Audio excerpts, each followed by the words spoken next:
सत्य, सनातन और हमेशा रहने वाले के अंश हैं। हम जिसका डीएनए है वही गुण हमारे पास है। तो ये चाहना है हमेशा रहने की, ये कोई गलत नहीं है। लेकिन क्या है कि हम जीव पने का मतलब ये होता है कि हम केवल इंद्रिय लोलुपता में रहते हैं।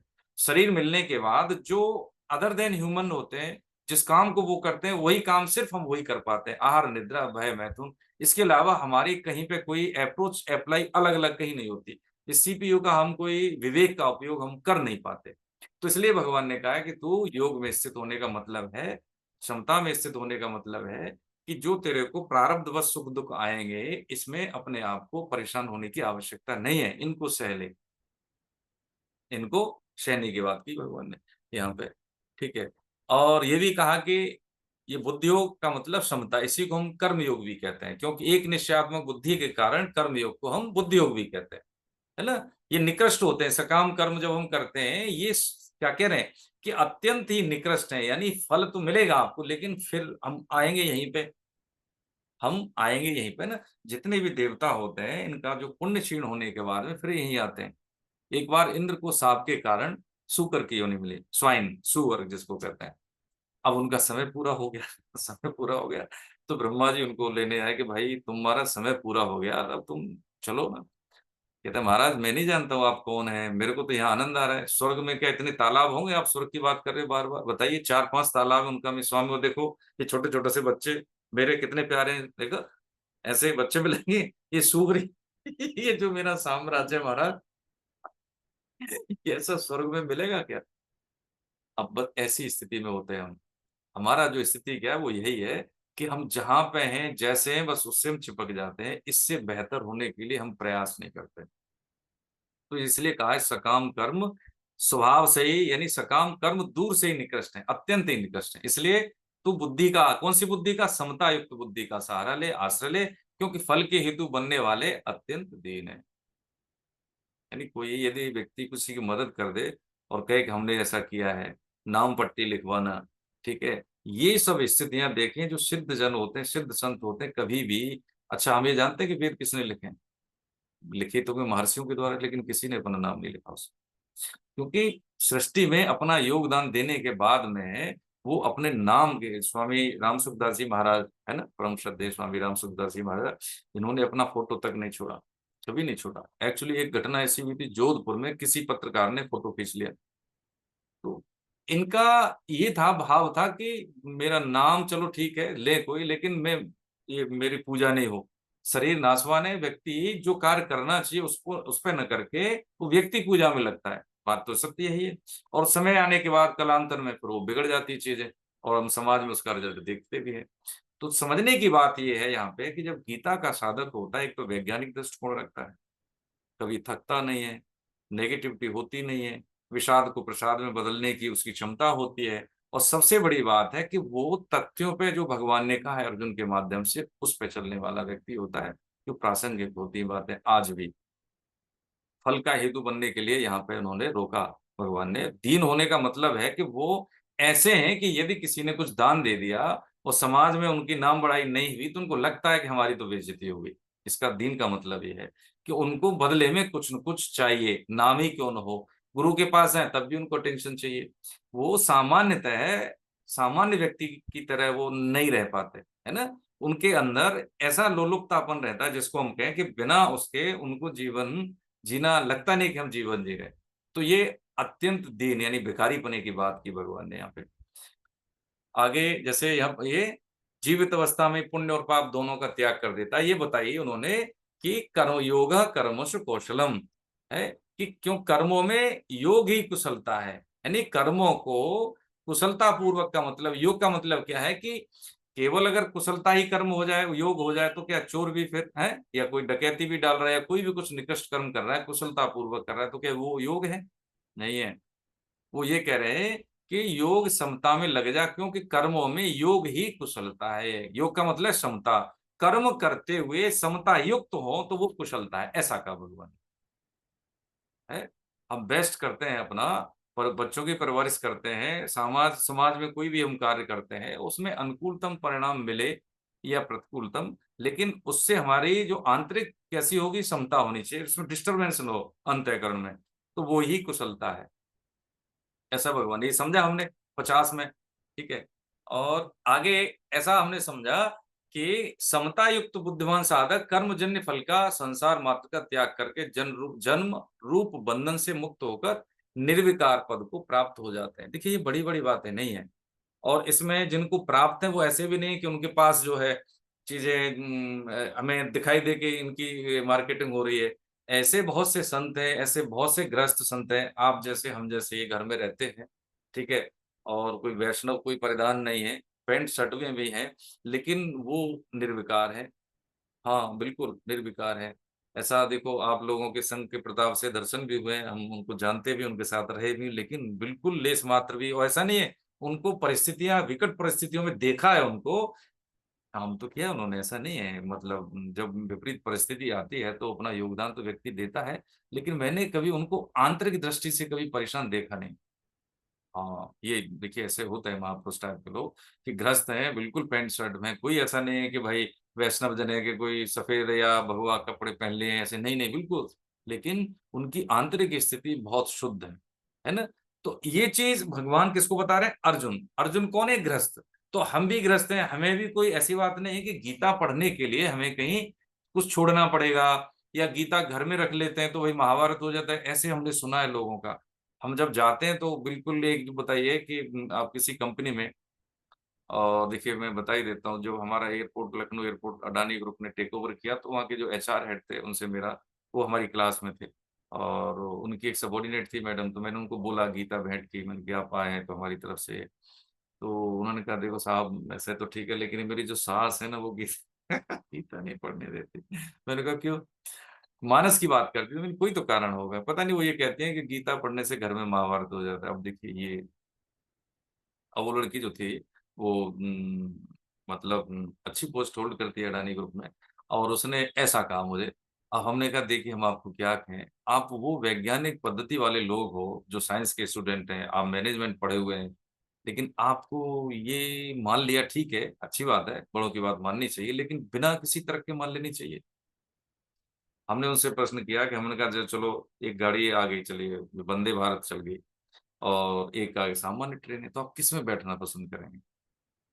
तो ऑब्वियसली हम वंदे भारत में जाएंगे। तो मैंने बिना जाने कि ये कहाँ जाएगी, भाई आपका लक्ष्य कहीं जाने का है, ट्रेन में बैठ गए, लेकिन ये बिना जाने बैठ गई किधर जाएगी, और मुझे जाना कहाँ है? बस इतनी सी बात है कि मेरा लाइफ का उद्देश्य क्या है, मुझे जीवन में करना क्या है। एम लोग भाग भाग रहे हैं, इधर से उधर है, इधर से उधर, लेवल ऑफ सेटिस्फेक्शन किससे मिलना है, कोई लेना देना नहीं है कि मेरी जिंदगी का उद्देश्य है क्या, मैं आया क्यों या आई क्यों। और अब तक की अवस्था में मैंने जितने भी अप्रोचेज अपनाए लाइफ को जीने के लिए, वो पर्याप्त मुझे दिख नहीं रहे। ये मैं जानती हूँ या जानता भी हूँ, लेकिन फिर भी वही करे जा रहे हैं। सोचना नहीं है रुक के कि हम कर क्या रहे हैं, क्यों जी रहे हैं। एक बार तो समझ लीजिए, जिंदगी में ऐसे बहुत सारे काम कर ले, एक बार गीता पढ़ लीजिए अच्छे से, क्या दिक्कत है वैज्ञानिक दृष्टिकोण से। तो कहने का मतलब ये है कि जानते हुए भी हम उस काम को नहीं करते जो वास्तव में करने योग्य है। क्योंकि हमारा मन जो है, अब तक हजारों लाखों करोड़ों जीवन हुए हैं वो भोगता हुआ, उन्हीं की आदत उसको पड़ी हुई है। हम मन के अनुयायी हो जाते हैं, बुद्धि को मन कंट्रोल में कर लेता है, जबकि बुद्धि मन को कंट्रोल करनी चाहिए, है ना। इसलिए भगवान ने आरंभिक उपदेश में यही कहा कि एक निश्चयात्मक बुद्धि, जिसको व्यवसायत्मक बुद्धि कहा उन्होंने, यदि ऐसी जो व्यवसाय की बुद्धि हो जाती है तो उसको मन मन उसके नियंत्रण में होता है। ऐसे नियंत्रण में होता है जैसे सुई के पीछे धागा, जहां जहां सुई जाएगी वहां वहां धागा जाएगा। मन फिर क्या, मन एवं मनुष्याणाम है। मन मनुष्य का बंधन और मोक्ष का कारण है, मन ही। मन यदि हमारा शुद्ध है तो वो मोक्ष का कारण है, मन यदि अशुद्ध है, व्यभिचारी है, विषयी है, तो देखो वो फिर बंधन का कारण है, वही नरक का द्वार है। इसमें आगे हम समझेंगे 65वां 66वें श्लोक से, है ना।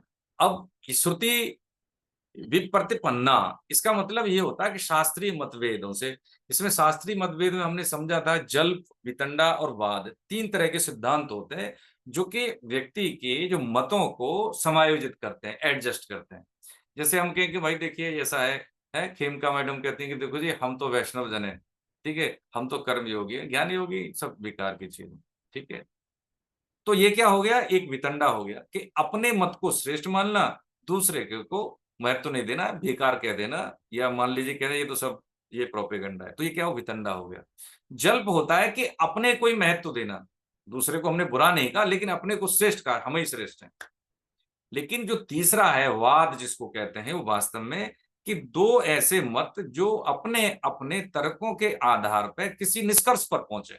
ठीक है, जैसे ठीक है, आप में विशेषता स्पष्ट विवेक है, वैराग्य है, तो आप ज्ञान योग के साधक है, बेहतर है, ठीक है, आपकी सामर्थ्य है वो। लेकिन हम कैसे हैं, हमें ममता और आसक्ति है, तो हमारे लिए कर्मयोग ठीक है।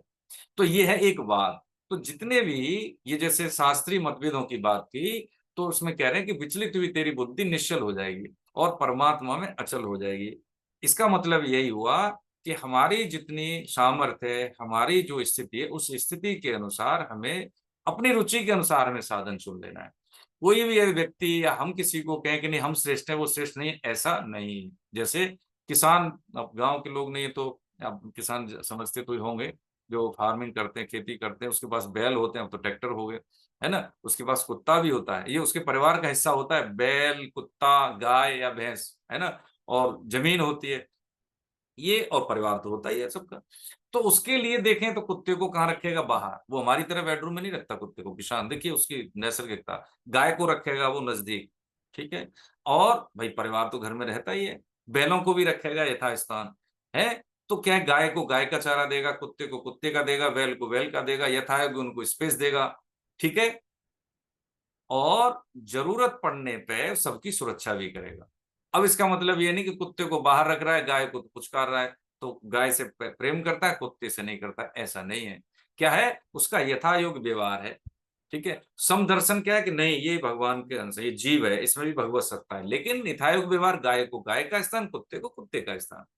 ऐसे ही ये है कि हम सब परमात्मा के जन हैं, लेकिन यदि कोई व्यक्ति किसी दूसरे व्यक्ति को कष्ट देता है ना, होता है ना, उसको छोटा समझता है, तो भगवान को कष्ट होता है। ये सब मेरे बच्चे हैं, सब मेरे जन है, सब मम प्रिय, सब मम उपजाए, कहा है ना गोस्वामी जी ने, सब मेरे प्रिय हैं, सब मेरे ही द्वारा उद्भित हैं, मेरे से ही निकले हुए। तो जब कोई व्यक्ति ऐसा दुर्व्यवहार करता है किसी के साथ, तो भगवान उसको कष्ट देते हैं, यानी उसकी पूजा भी नहीं लगती, उसको भगवान स्वीकार नहीं करते कभी उसकी पूजा।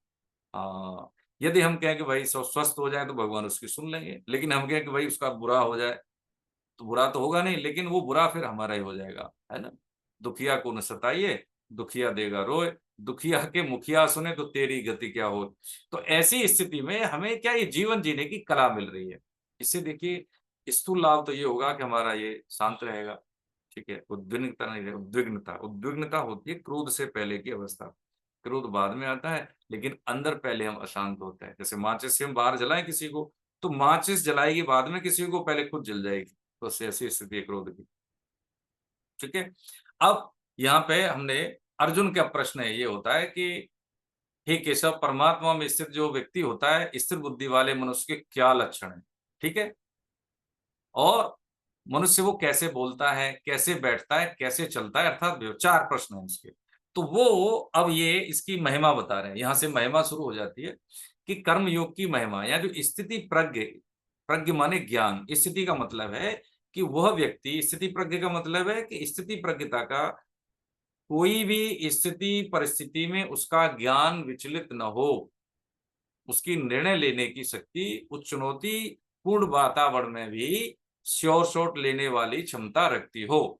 होता नहीं कई बार, देखो मेरे को समझ में नहीं आया, मैं ऐसी परेशानी में था कि मैं कुछ बोल गया, मैं ऐसी परेशानी में था कि मुझे ध्यान नहीं रहा और बहुत मिस्टेक हो गई, ठीक है, मुझे आपसे ऐसी बात नहीं करनी चाहिए। इसका मतलब क्या है, हम स्थिति प्रज्ञ नहीं है, हमारा ज्ञान जो है परिस्थिति के अनुसार विचलित हो गया, ये ठीक है। तो ये उसके भगवान यहाँ से जवाब देते हैं। तो देखिए, ये मुझे लगता है कि मैडम ने मेरे ही नाम से ये चिन्हित किया था 55। हाँ जी सर। ठीक है, तो हम सब जो हमारे नाम के आगे लिखे हुए हैं, देखिए एक बात हम निवेदन करें कि हमें संस्कृत आए ना आए कोई फर्क नहीं पड़ता, हम यहाँ पे गीता को समझ रहे हैं, ठीक है, भाव रूप से। अब हमें संस्कृत आती तो बहुत बड़े ज्ञानी थोड़ी हो गए, कोई बात नहीं, भाषा है। आप पे जर्मन आती होगी, हमें नहीं आती जर्मन, है ना, आपको इंग्लिश आती है, किसी को नहीं आती इंग्लिश। ये एक भाषा है विचारों के आदान प्रदान के लिए, थॉट पावर, थॉट प्रोसेस इससे प्रभावित नहीं होती, है ना। तो पहले हम 55वां श्लोक पढ़ लेते हैं इसमें। श्री भगवान उवाच प्रजहाति यदा कामान सर्वान् पार्थ मनोगतान् आत्मन्येवात्मना तुष्ट स्थित प्रज्ञस्तदोच्यते। कह रहे हे प्रथानंदन। अब प्रथानंदन का मतलब है प्रथा, जो माता कुंती को कहते थे, ठीक है। और इसका कुंती प्रथा एक ही चीज है, सब जानते हैं। लेकिन यहाँ पे प्रथानंदन का है तू छत्राणी का बेटा है ऐसी बुझी हुई बात मत कर। इसका मतलब ये है, जिस काल में साधक मन में आई संपूर्ण कामनाओं का भली भांति त्याग कर देता है और अपने आप से अपने आप में ही संतुष्ट रहता है, उस काल में वह स्थिर बुद्धि कहा जाता है। स्थिर बुद्धि कब कहा जाता है वो बताया परिभाषणों ने। कब? भले वह कामनाओं का मतलब क्या होता है, ऐसा नहीं है कि कामना नहीं रहेगी तो जिएंगे कैसे, ये हमें अभी लगता है, क्योंकि हमारी बुद्धि भी कैसी है, स्थूल है, इसमें कोई सूक्ष्मता का भाव भी नहीं, इसलिए ऐसा लगता है। कामना का मतलब ये होता है कि बिना कर्म किए हमें मिल जाए, या जितना किया है उतना तो मिल जाए, हम ऐसे ऐसे कर लेंगे तो सुखी हो जाएंगे, ऐसे भाव ज्यादा रहते हैं जो सांसारिक व्यक्ति है ना। जो सामान्य जन है उनकी क्या है, भोग दृष्टि, जैसे छोटा बच्चा होता है उसकी दृष्टि 3 अंगुल तक होती है, ऐसी अभी हमारी भोग दृष्टि है, तो शरीर की सीमाओं तक ही है ना। तो जो भी हम करेंगे तो तभी करेंगे, ये रजोवृत्ति होती है ना मनुष्य की, मनुष्य जीवनी मिलती ही रजोगुण के कारण है। तो ये स्वभावतः मनुष्य कैसा है, रजोगुणी है। तो काम कोई करेगा तो ठीक है, अभी हमें कुछ लाभ मिलेगा तो हम कहीं पे भी चले जाएंगे, कितनी भी देर बैठ लेंगे और कुछ भी एडजस्ट कर लेंगे, पैसा मिलना चाहिए, होता है ना। लेकिन अभी हम कहते देखो भैया, कोई आपको भौतिक लाभ तो नहीं मिलना है, लेकिन हाँ एक जीवन जीने का दृष्टिकोण मिलेगा, आपको वैल्यू एडिशन मिलेगा, कुछ ऐसी चीज मिलेगी कि जो होगी तो नहीं, लेकिन दिखाई में कुछ नहीं देगा, लेकिन बहुत कुछ इससे जीवन में आगे क्या बनना है, क्या होना है, ये निर्भर करता है उस पर। तो शायद बहुत कम लोग आएंगे, होता है ना। दूध वाले को ऐड देना पड़ता है, लेकिन शराब वाले को ऐड नहीं देना होता। एक बात और इसमें उल्टा समझे कि देखिए, प्रचार कभी मर्सिडीज का नहीं देखा, मर्सिडीज होती है बहुत बड़ी बड़ी गाड़ियां होती है, रोल्स रॉयस पता नहीं क्या क्या जो आप समझते होंगे, है ना। लेकिन वो जानते हैं कि इसको अफोर्ड करने वाली जो जेंट्री है वो कभी टीवी नहीं देखती। टीवी वो लोग देखते हैं जैसे जाओ, हाँ भैया क्या छूट मिल रही है बताओ, ठीक है इसमें इतना लेंगे हम तो इसमें कितनी छूट दे दोगे, कहते हैं उनके लिए नहीं बनाते हम उनके लिए चीज बनाते ही नहीं, है ना। ये जो है मिडिल या लोअर मिडिल या उस जेंट्री के लिए है कि जो केवल यही चीज देखते हैं। लेकिन जो होता है ना, एक ऐसी जेंट्री है कि वो चेक काट के दे देगा, वो देखेगा नहीं कि क्या है क्या नहीं, मुझे ये चाहिए बस, खत्म। तो जीवन में देखिए, यदि हम केवल पैसे के लिए खपते हैं तो उल्टा है, हम विचार के लिए खपे तो पैसा बाई प्रोडक्ट होके आता है। स्वामी विवेकानंद जी के पास कुछ नहीं था, देखिए समझे इस चीज को समझे। और वहां पे जाने के लिए कुछ नहीं थे, साधन नहीं थे, तो खेतड़ी के राजा थे, राजस्थान में है खेतड़ी जगह, वहां के एक छोटे से राजा थे। उन्होंने उनको व्यवस्था करके वहां भेजा और विचार पे काम करने के लिए। क्या थी, सन्यासी के शिष्य थे, उनकी कोई ऐसी कोई कोई भी पहचान नहीं थी कि उनको कोई स्पॉन्सर करे। लेकिन वो विचार पे काम कर रहे थे कि मैं ऐसा करूंगा तो मेरे देश का नाम होगा, युवा प्रभावित होगा। और वो राष्ट्र के वही एक ऐसे दार्शनिक थे उस समय कि जो उन्होंने कलम से और अपने विचारों से देशभक्ति की मतलब एक भावना उन्होंने फूकी थी। और कोई नहीं, उस उनके समकालीन और किसी ने ऐसा नहीं कहा। वहां पे जब जाके उन्होंने बोला, 2 मिनट दी उनको, आपको सबको पता भी होगा। और आयोजक ने कि 2 मिनट में नहीं तो भाई ऐसा कोई हमें लगता नहीं कि आपका हिंदुस्तान जो है ऐसा कुछ कर रहा हो जो हमें कुछ प्रीच करे, लेकिन आप आए हैं तो चलो ठीक। आयोजक ने 2 मिनट दी और 2 मिनट में उन्होंने सिर्फ यही कहा कि अमेरिका के मेरे बहन और भाई। और ये गुरु का आशीर्वाद कौन था, परमहंस रामकृष्ण का आशीर्वाद था कि 2 मिनट से ज्यादा तो तालियों ही है, गड़गड़ाहट तालियों की होती रही, खड़े होके स्टैंडिंग क्लैपिंग होती रही। अब आयोजक तो क्या है, पैसे कमाने वाले होते हैं, उनको तो लग रहा है दुकान चल रही है, लोगों में उत्साह, तो कहते भैया चलो, तो 72 घंटे बोले वो, है ना 72। तो क्या है, ये विचार पे काम करने की शक्ति। हम क्या है कि केवल भोगने के लिए छोटी छोटी सी बातों में, छोटे छोटे से जो उसमें प्रयोगों में, या छोटे छोटे से हम जो उत्तरों में जो भी मिलता है रिजल्ट में, उसमें संतुष्ट होकर जीवन गंवा देते हैं। ये जीवन इसलिए नहीं मिला है, देखिए हम बात कहें, हो सकता है हमारी बात आपको लग रही हो कि भाई ये तो ऐसे ही बात बोल रहे हैं, जब जमीन पे उतरती चीजें तो नहीं है। लेकिन अपने बारे में हम बोलते नहीं है प्रभु जी ज्यादा, लेकिन हम वही तथ्यों की बात बोलते हैं कि हम बायोग्राफी देख लें महापुरुषों की, हम देख लें ऐसे लोगों की कि जो अकिंचन थे, कुछ नहीं था उनके पास। कबीरदास जी के पास क्या था, क्या था है?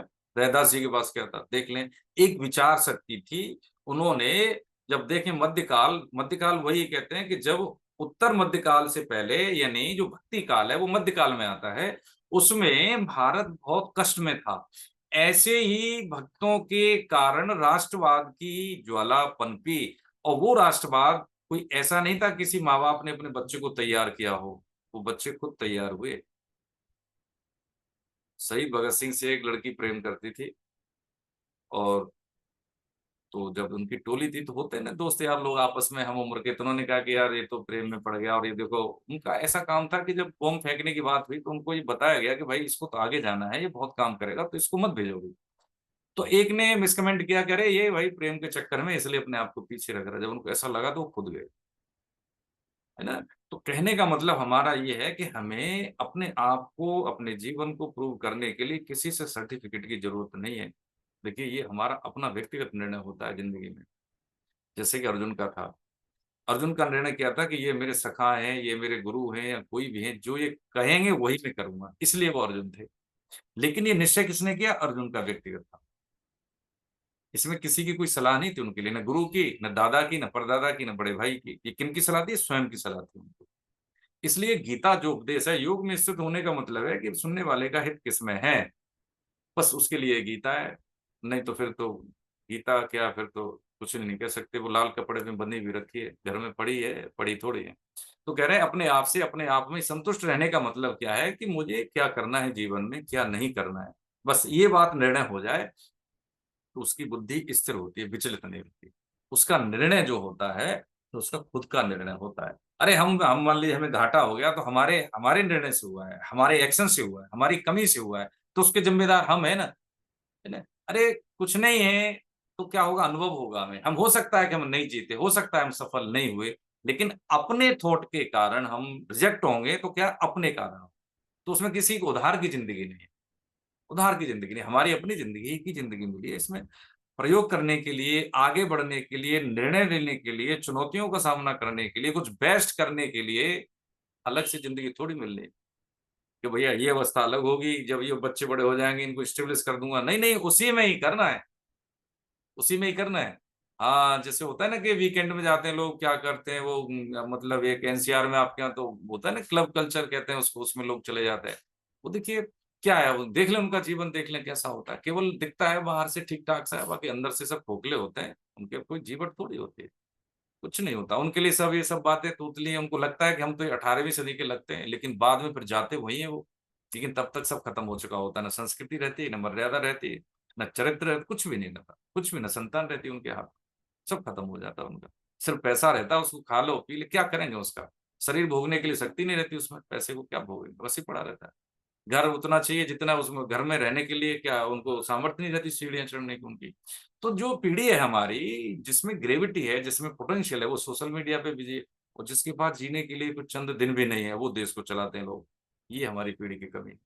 हमारी पीढ़ी को हमें यही समझाना है कि भाई, ये जो 25 साल की अवस्था से पहले हमें सब आ जाना चाहिए काम वर्ग का। हमारा संविधान क्या है, हम हाँ साइंस के स्टूडेंट है, कोई दिक्कत नहीं। लेकिन जो हमारा फंडामेंटल राइट्स हैं, ये जो हमारे जो नीति निर्देशक हैं, डायरेक्टिव प्रिंसिपल्स हैं, इसको हम समझ लें। है प्रिम्बल क्या है हमारे संविधान की। ये हमारे यहाँ की जो डेमोक्रेसी है, वो कैसे नेताओं को चुनती है, कैसे चुन के आते हैं, ये तो सामान्य सी जानकारी बच्चों में नहीं है कि राज्यपाल बनता कैसे, कि राष्ट्रपति कैसे बनता है, इनकी कौन कौन सी शक्तियां हैं, इनमें नहीं पता है हमको, क्योंकि हमने साइंस पढ़ी है। अरे भाई, इतनी सी तो जो काम जो होती है, काम की जानकारी तो हमारे 6th 7th में आती है, वो कहाँ गई? तो उस स्तर पे हमने न बच्चों को अटेंड अटेंड किया, न हमने उनको समझाया, न बच्चों ने समझा। बस अंकों की रेस में हम दौड़ने लग गए। ये सब चीजें देखिए मूल मूल है जो हमसे हो रही हैं, अभी भी हो रही है मूल मूल, है ना। हम 100% कहीं नहीं होते, न 100% हम प्रेम में होते हैं, न 100% हम गृहस्थी में होते हैं, न 100% हम व्यवसाय में होते हैं। हम कहीं पे भी नहीं 100%, हम बटे हुए होते हैं। क्योंकि जब हम पढ़ रहे होते हैं तो आपके दिमाग कहीं और होगा, जब हम बिजनेस में होंगे तो दिमाग कहीं और होगा। हम एडजस्ट में लगे रहते हैं, है ना। और जब हम अभी जैसे गीता में बैठे हैं, तो हम गीता में नहीं बैठे हैं, हमें लग रहा है कि हमें वहां जाना है कहीं। ये कौन सी वृत्ति? इसी को कहते हैं पलायन वृत्ति। एक जगह किसी कार्य में हमारा अटेंशन होता नहीं है, हम कभी भी कंप्लीट नहीं होते। और जो कंप्लीट तरह से होते हैं, बस वही आगे निकल जाते हैं, वही आगे निकल जाते हैं। जैसे अभी देखिए ना, किसी बच्चे को हम समझाएं कि भाई टॉप कैसे करते हैं, तो उसको हम तो यही कहते हैं कि देखो, जितना सबको आता है उतना आना चाहिए, जितना सबको आ रहा है आपकी क्लास में उतना आना चाहिए, उनसे थोड़ा सा ज्यादा आना चाहिए, बस लीड करके। जितना सबको आता है उतना हमें लेकिन थोड़ा सा उससे ज्यादा, और थोड़ा सा ज्यादा होने के लिए उसमें बहुत बहुत कठिनाई होती है। बस उसी को हमें अपने आप को प्रूव करने के लिए थोड़ा सा बेहतर हमें बनना होता है, शुद्ध लिखना होता है, शुद्ध बोलना होता है, और उसमें कंटेंट की कॉन्सेप्ट में जाना होता है कि ये क्यों ऐसा हो रहा है, बस निकल गया आगे। ये शुरुआती दिनों में बच्चों को देना होता है। ये जीवन में हमें यही उतरना है कि सब जगह, अब ये तो हो गया 56-57 किसके पास है मैडम बताइए, हम आगे फिर कभी बढ़े।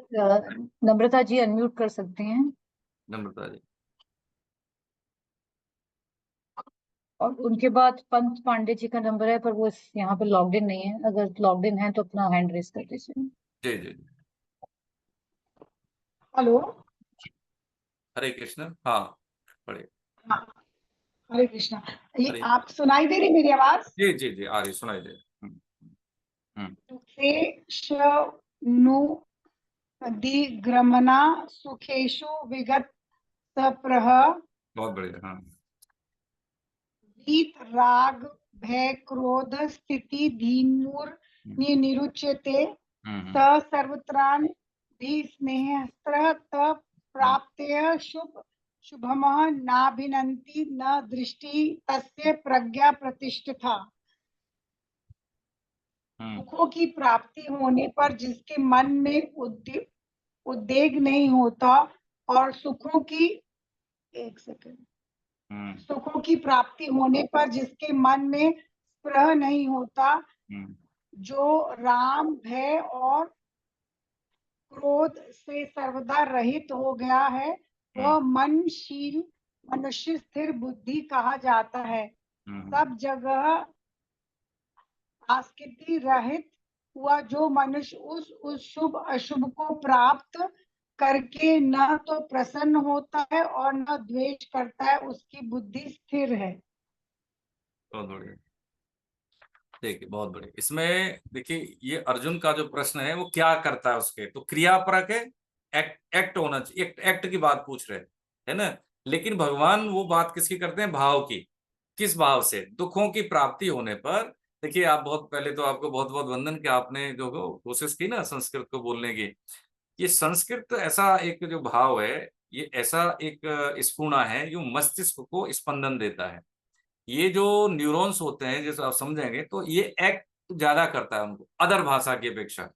दूसरी क्या है कि संस्कृत का एक विशेष गुण है, जो बोला जाता है वही लिखा जाता है। ठीक है। और सबसे बड़ी बात है कि एक है दशराज चरितम, एक ग्रंथ है पुराना।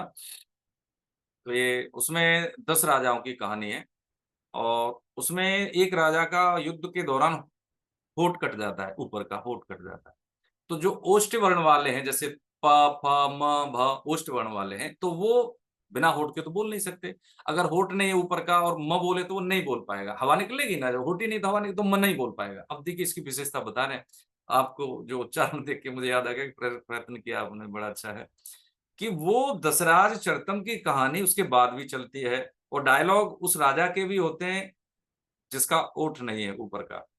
लेकिन उसमें देखिए कि उपलब्धता शब्दों की, कि ऐसा कोई भी एक शब्द नहीं है उस राजा के डायलॉग में कि ओष्ठ वर्ण का हो कोई अक्षर, उसमें एक भी नहीं है। ये विकल्प है हमारी संस्कृत भाषा में, है ना। अब देखें शुभा शुभम, कितने ऐसे जिसमें म की ध्वनि आ रही है, लेकिन उस पर्टिकुलर राजा के डायलॉग में कोई म शब्द की ध्वनि नहीं है। ये क्या है, वैकल्पता इतनी है, विकल्प इतने हमारी इस संस्कृत भाषा में कि विश्व की किसी भी भाषा में नहीं है। और इससे क्या होता है, संस्कृत भाषा के उच्चारण से बच्चे का जो लेवल है, ठीक है, जिसको कहते हैं कि भाई एक तरह की चुनौतियों का, कई चुनौतियां आ जाए तो उसको एक समय में कई चीजों का सामना करने की शक्ति उस बच्चे में ज्यादा रहती है जो संस्कृत का उच्चारण करते हैं।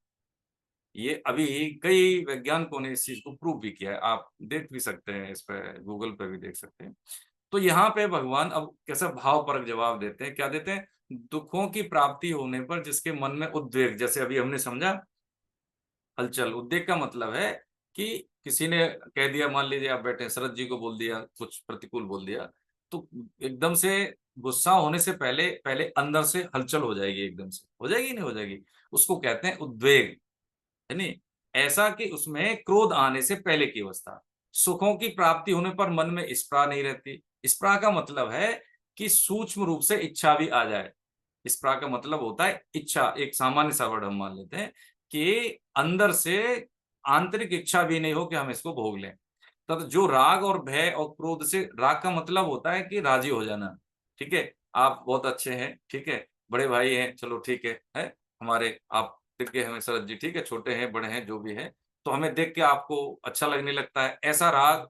एक होता है कि ठीक है, आपको हमें संतुष्ट भी नहीं करना है, आपसे हमें रुष्ट भी नहीं रहता, ये होता है निरपेक्ष भाव। तो राग का मतलब होता है किसी व्यक्ति विशेष, सुविधा विशेष, स्थान विशेष से लगाव हो जाना। तो पक्की बात है, उसके अलावा हमें किसी से लगाव नहीं होगा, यानी द्वेष भी होगा। किसी से हम राजी हो रहे हैं तो कहीं ना कहीं हम नाराजी भी होंगे। तो जो व्यक्ति राजी है किसी से, तो स्वभाव में उसका विपरीत होगा ही। लेकिन जो निरपेक्ष भाव रखता है, उसमें फिर राग और द्वेष यानी राजी और नाराजी फिर उसमें होगी नहीं। भय और क्रोध, भय का मतलब क्या है कि भय कब होता है, जब हमारी भगवत सत्ता में हमारी की श्रद्धा नहीं होती या विश्वास नहीं होता, तो हमें भय रहेगा ही रहेगा।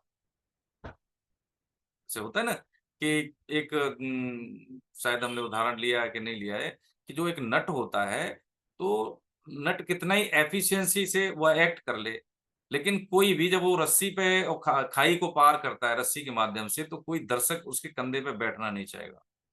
लेकिन उसका बच्चा, उसने बोला तो बच्चा उसका बैठ गया, क्योंकि उसको विश्वास था कि ये मेरे पिता है, कि कुछ भी होगा मुझे नहीं करने देगा। बस। तो भय कब होता है, हमें हमें भय, और ये भय से हम कोई ऐसा भी नहीं सुरक्षित हो जाते हो, ऐसा नहीं है। ये विधान काम करता है कि जब हम छोटे होते हैं तो हम इस काबिल नहीं होते कि हमें क्या खाना है, क्यों खाना है, तो भगवान ने माता को दे दिया ना, है ना, पिता को दे दिया ना आश्रय के रूप में। अभी भी क्या होता है कि यदि हम जब कर्तव्य कर्म करते हैं तो हमें भय नहीं होता। सामाजिक भय किसको ज्यादा होता है, तो चोर है, दुराचारी है ना, जो गलत काम करता है उसको भय होता है। लेकिन जो ईमानदारी से चलता है, कुछ भी काम ऐसा नहीं करता जो विधान के विपरीत हो, तो उसको भय नहीं होगा। ये सामान्य सी समझ बता रहे हैं हम, है ना, जो शास्त्रों में है। तो यदि हम अपने समय को, शक्ति को और संसाधनों का यदि हम सदुपयोग कर रहे हैं, तो हमें मृत्यु से भय नहीं लगता है। हमें ऐसा लगता है कि जो हम करने आए थे वो हम कर रहे हैं, उसमें हमारी कोई भूल नहीं हो रही है ना। मैं अपना कर्तव्य कर्म कर रहा हूँ, मैं पिता बन गया हूँ, तो बच्चों की परवरिश हो रही है शुद्ध आय से। मेरे भी माता पिता हैं तो उनकी सेवा भी कर रहा हूँ, उनका ख्याल रखता हूँ, ठीक है। ऐसा नहीं है मैं अपना कर्तव्य कर्म नहीं करता हूँ। पत्नी है, उनका भी सेवा शुश्रूषा, पति है, चलो पत्नी भाव में आप कर रहे हैं या कर रही हैं। तो ऐसी स्थिति से जब कर्तव्य कर्म हमारा होता है मर्यादित, तो उसको भय नहीं होता। ये सबसे बड़ी पहचान है कि हम सही ट्रैक पे हैं कि नहीं।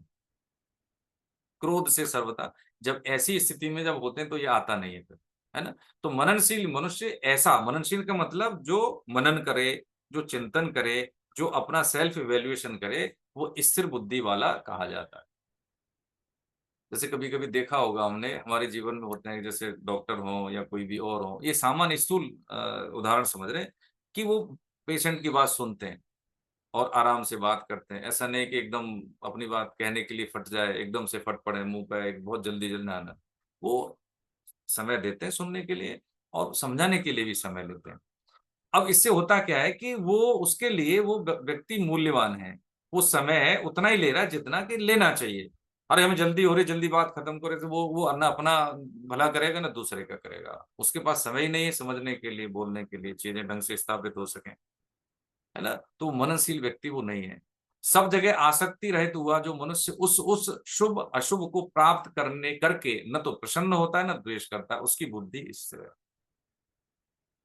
सेमिनार की, बाल संस्कारशाला की, आप लोगों ने वहां पे दिल्ली एनसीआर में, ठीक है। तो अच्छा काम किया, हमने बहुत अच्छा काम किया, लेकिन उसमें ये नहीं कि भाई हमने बहुत बढ़िया काम किया है, अब हो गया, अब नहीं करेंगे।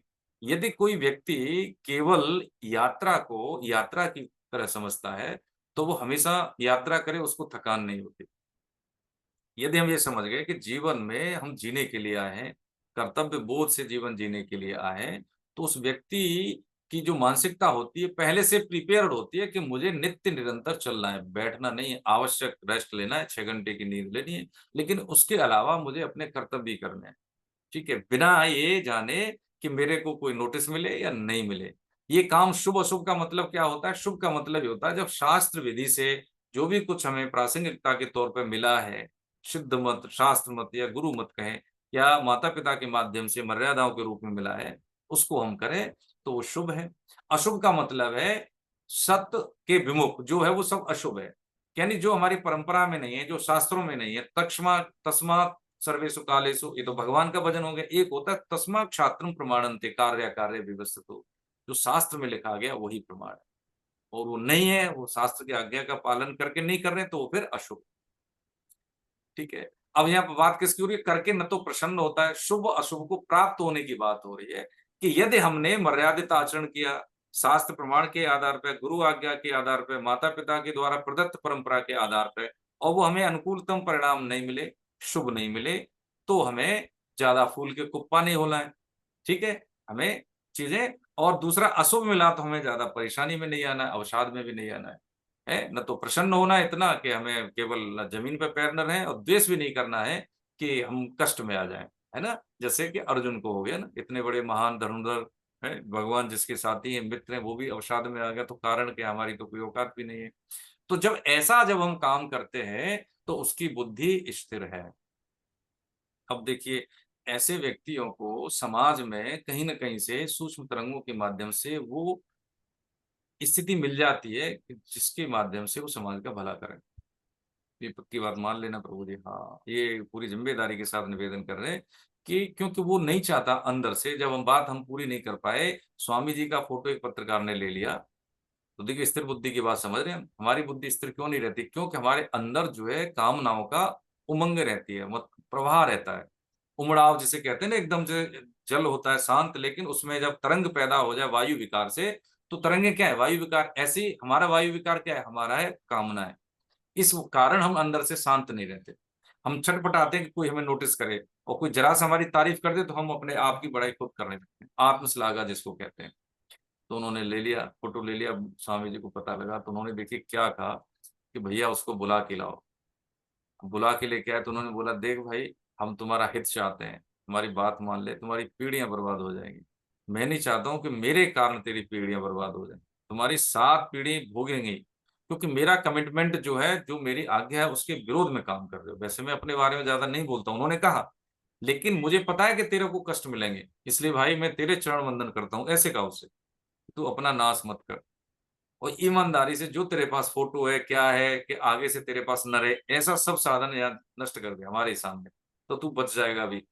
यदि कोई भी तूने ऐसा कोई है, चतुराई की, फोटो ले लिया, बाद में प्रकाशित हो गया कि मेरे पास तो है देखो, तो इससे तुझे कोई लाभ नहीं होगा, तेरा नाश तेरे तक सीमित नहीं रहेगा, 7 पीढ़ियों तक जाएगा। ये उनका कमिटमेंट था, उसके अलावा किसी की हिम्मत नहीं हुई थी, किसी की नहीं। किसी के लोगों ने जब जो फोटो दिए हैं तो वो शरणानंद जी महाराज के दिए हैं। वो सोच रहे राम सुखदास जी महाराज का, ऐसा नहीं, उनका फोटो आज तक नहीं है। वो 4 साल की अवस्था से ही माता जी ने अपने गुरु को दे दिया था। ठीक है, और उन्होंने से पूछा तुम क्या करवाओगे? बच्चों से पूछते ना तू क्या करेगा, तो वो कहते हैं मैं भजन करवाऊंगा लोगों से। वो ये नहीं कहते मैं भजन करूंगा, मैं भजन करवाऊंगा।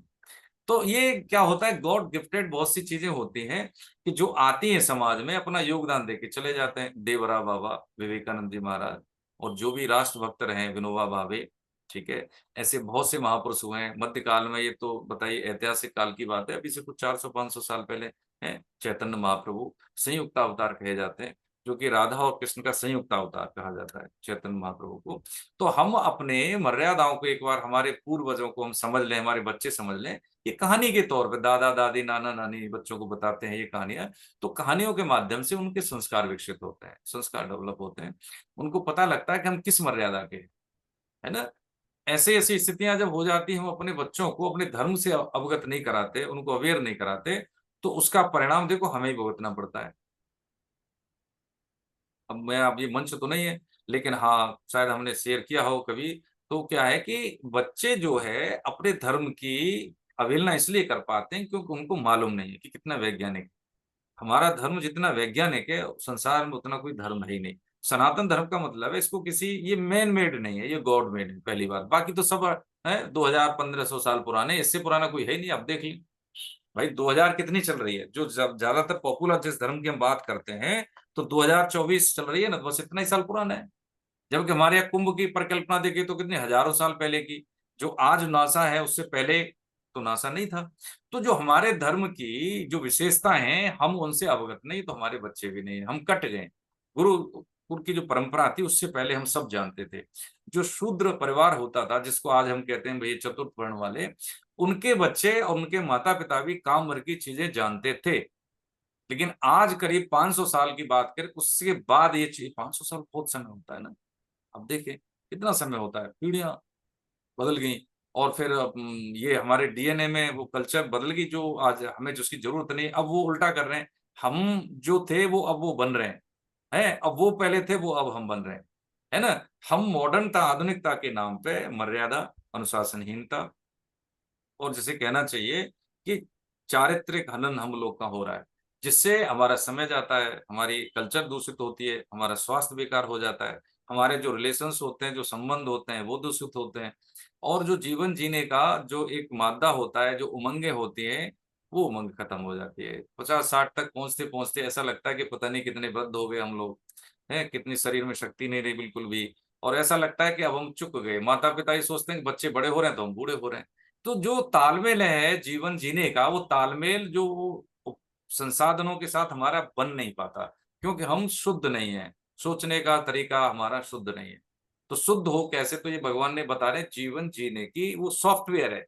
ये हमारी मन स्थिति कैसी रहे, हम कैसा सोचें, ताकि हमारा चित्त शांत रहे, है, मन स्वस्थ रहे, शुद्ध रहे, और जो हम कार्य करें, कार्य का परिणाम कैसा भी आए तो उसको सहन करने की हमारी स्थिति कैसी रहे, ये भगवान बता रहे प्रभु जी, है ना। तो ये बताया इन्होंने 57। और आगे देखिए बता रहे यहाँ पे कि जहाँ कौन किन का नंबर है, मैडम बताइए अपना निर्मला जी पढ़ अनुसार सकते हैं, हाँ, बताइए।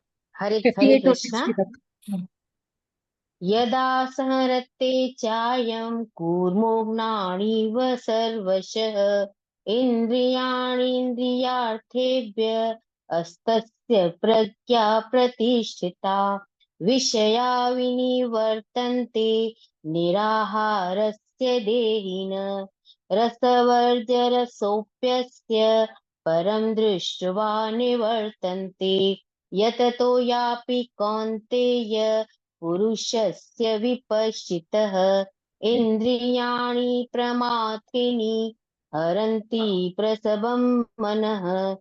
जिस तरह कछुआ अपने अंगों को सब ओर से समेट लेता है, ऐसे ही जिस काल में यह इंद्रियों के विषयों से इंद्रियों को सब प्रकार से हटा लेता है, तब उसकी बुद्धि स्थिर हो जाती है। निराहारी इंद्रियों की विषयों से हटाने वाले मनुष्य के भी विषय तो निवृत्त हो जाते हैं, पर रस निवृत्त नहीं होता। परंतु परमात्म तत्व का अनुभव होने से इस स्थिति प्रज्ञ मनुष्य का रस भी निवृत्त हो जाता है, अर्थात उसकी संसार में रस बुद्धि नहीं रहती। कारण कि हे कुंती नंदन, यत्न करते हुए विद्वान मनुष्य की भी प्रमथनशील इंद्रियां उसके मन को बलपूर्वक हर लेती है। हरे कृष्णा। हरे कृष्ण। कौन से श्लोक तक पढ़ा मैडम आपने, 60? 58 से 60 तक आचार्य जी। ठीक है, ठीक है। आप अच्छा शाम वाली क्लास में आगे मैडम आप, ठीक है, बहुत बहुत वंदन, हाँ, प्रणाम। पिछली चलो क्लास धन आपकी क्लास अलॉट हुई थी मेरे ख्याल से पिछले सेशन में। नहीं हुई थी सर। अरे तो आपने मना किया था, हमने तो आपका नाम रिकमेंड किया था। अच्छा नहीं, चलो कोई बात, आगे से ध्यान हाँ, दूंगी सर। चलिए ठीक है, ठीक है, बढ़िया है, बहुत अच्छा लगा आपको सुन के। ठीक है। ये हाँ, देखिए हम कहाँ पे चल रहे थे, 50, यहीं पे थे ना, 59 पे। तो ये 58 ए, ए, 58 से। हाँ 58 पे, यदा संहरते चायम पूर्व, देखिए इस कछुआ की तुलना की। कछुआ, जिस तरह कछुआ अपने अंगों को सब ओर से समेट लेता है, ऐसे ही जिस काल में कर्मयोगी इंद्रियों के विषयों से इंद्रियों को सब प्रकार से हटा लेता है। देखिए सामान्य भाषा में इसको हम ऐसे समझे, जैसे मार्केट में जाते हैं, हम नॉनवेज नहीं खाते हैं, तो हम उधर देखेंगे भी नहीं, उधर नहीं हो, बिल्कुल नहीं। देखिए कोई, हम सब वेजिटेरियन है ऐसा मैं मानता हूँ, ठीक है। और देखिए मेरा तो निवेदन है आप सभी के चरणों में प्रभु जी, अगर नॉन वेज कोई खाता है तो छोड़ दीजिए। हाँ, ये बहुत बहुत, ये मतलब, ये क्या बोले हैं, ये 5 महापापों में से एक है ये अगर कोई ऐसा मांसाहार करते हैं तो। हाँ, तो कोई मतलब नहीं है गीता पढ़ने का। और मुझे लगता है कि शायद कोई नहीं खाते होंगे, लेकिन एक सामान्य जानकारी के बतौर निवेदन किया है कि यदि हम नॉनवेज नहीं खाते तो हम उधर देखेंगे भी नहीं, नहीं देखेंगे, क्योंकि वो हमारे दिमाग में फीड है पहले से ही। तो जब एक निश्चय, देखिए ये क्रम से बात समझ रहे हैं हम सब चीजें, कि जब एक निश्चयात्मक बुद्धि हो जाती है तो संसार में कितने भी भोग हो, कितने भी भोग हो, विवेकानंद जी जब अमेरिका में प्रसिद्ध हो गए तो एक माता जी थी, तो जब उन्होंने अपना वेदांत पे भाषण दिया, कर्मयोगी पे भाषण दिया, राजयोग पे भाषण दिया, ज्ञान योग पे भाषण दिया, तो माता जी बोली उनसे, मतलब बात की उन्होंने कि बेटा देखूंगी अब तेरे सामने इतना लड़कियों का जो सैलाब है, तू कैसे इनसे बच के निकलेगा, तब मैं तेरे को, ऐसा चैलेंज किया उन्होंने, ऐसा चैलेंज किया। तो देखिए, अब वो तो आप सब जानते हैं उनका परिणाम क्या है, लेकिन जब उनको पता लगा कि ये वही जिस तरह कछुआ, यानी उनका एक अपने सॉफ्टवेयर में ये पूरी तरह से फिट था कि मुझे क्या करना है।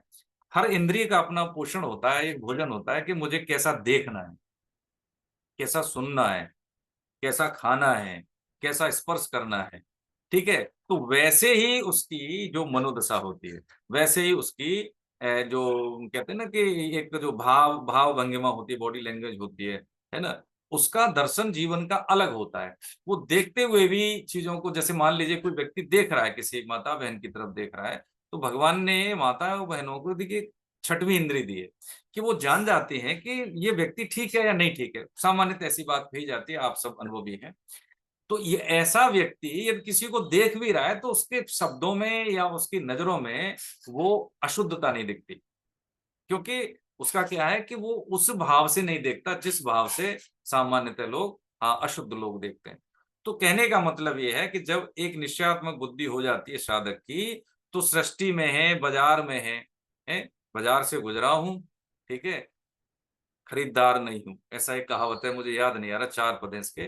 तो बाजार से हम निकले जरूर हैं हम संसार में, सृष्टि में हैं, लेकिन हमारे जो काम की चीज है हम वही लेंगे, या हमें जो करना चाहिए हम वही करेंगे, और बाकी हमें किसी से कोई लेना देना नहीं। जैसे कि कछुआ को यदि इसको खतरा होता है तो सारे अंग समेट लेता है, अपने खोपड़ी जो होती है उसका, है कठिन जो होता है उसका, जो पूरा उसका आवरण जो होता है उसमें वो समा जाता है, अपने आप को छुपा लेता है। ऐसे ही कर्मयोगी इंद्रियों के जो विषय होते हैं उनसे इंद्रियों को हटा लेता है, ठीक है। इसी को कहा क्या, इंद्रियाणी इंद्रियार्थे व्यस्त प्रथा प्रतिष्ठिता, यानी प्रज्ञा प्रतिष्ठिता, यानी उसका जो ज्ञान है, उसकी जो बुद्धि है वो स्थिर होती है, विचलित नहीं। विचलित किसकी होती है, हाँ, ना इधर है ना उधर है, पेंडुलम की तरह हिलते रहते हैं, ठीक है। देखो जी हम तो बड़े ईमानदार हैं, लेकिन यदि मौका मिलेगा बेईमानी का तो चूकते भी नहीं है, तो ऐसी ईमानदारी किसी काम की नहीं।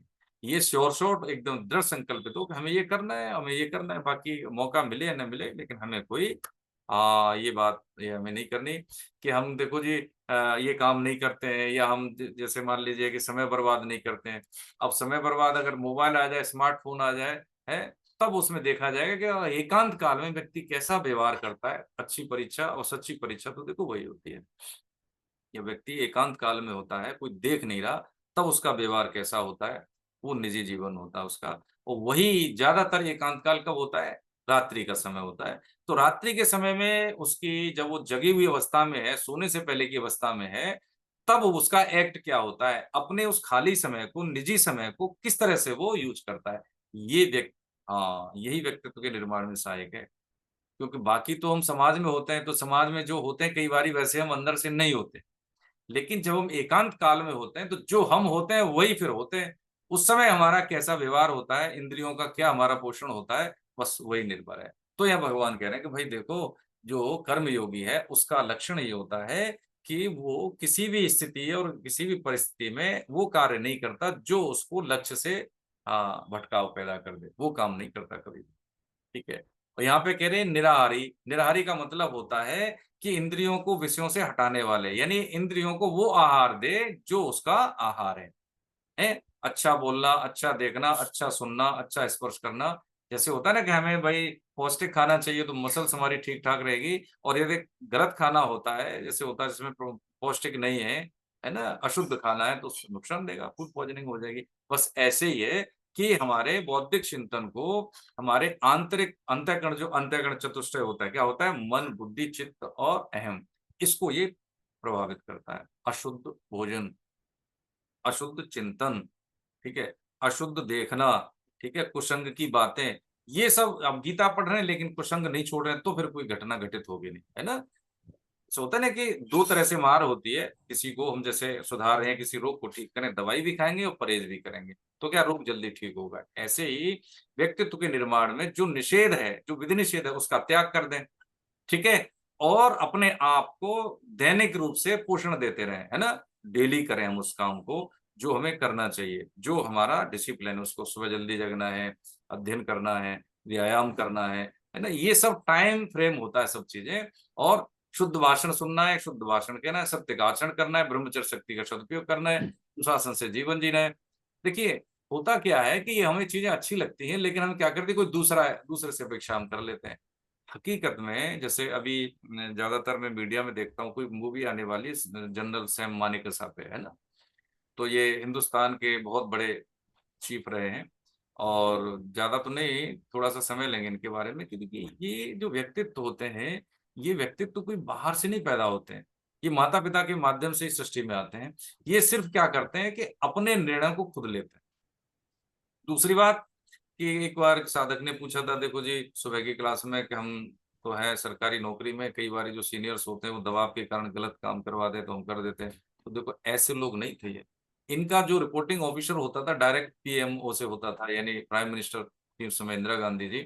और वो कई बारी ऐसी बात करती थी कि इनको दबाव में आके, हो सकता है इनको कई बार ऐसा नहीं, इंक्वायरी इनकी भी बैठी, लेकिन इन्होंने कभी ऐसा काम नहीं किया कि जिससे कि इनका पद हो या इनका जीवन हो, इनको लगे कि मैंने अपने फायदे के लिए, केवल नौकरी बचाने के लिए मैंने गलत डिसीजन ले लिया। ऐसा कभी नहीं किया इन्होंने। ठीक है। कहने का मतलब यही है कि जीवन में हमें भी वो मौके मिलते हैं कि हम एक बार जंप करके चले जाए। हमें सस्ती, हो सकता है कि वो पब्लिसिटी मिल जाए, हमें धन का भी लाभ हो जाए, हमें प्रतिष्ठा भी अच्छी मिल जाए, लेकिन जो जिस कारण मिली है या जो गंवा के मिली है, ये बहुत मूल्यवान होता है कि हमें ये मिली है तो कहीं ऐसे तो नहीं हमने अमर्यादित या गलत आचरण से हमने पाई हो, केवल स्वार्थ सिद्धि के लिए, तो वो बहुत खतरनाक होती है। देखिए विष तो एक ही जीवन खत्म करता है, लेकिन विषय जो होते हैं वो कई जीवन खत्म कर देते हैं। तो ये सावधानी की जरूरत है। तो भगवान कह रहे हैं ये विषयों से हटाने वाले जो बात बोली है, निराहारी, यानी इंद्रियों को विषय भोग से हटाने वाले। मनुष्य के भी विषय तो निवृत्त हो जाते हैं, पर रस निवृत्त नहीं होता।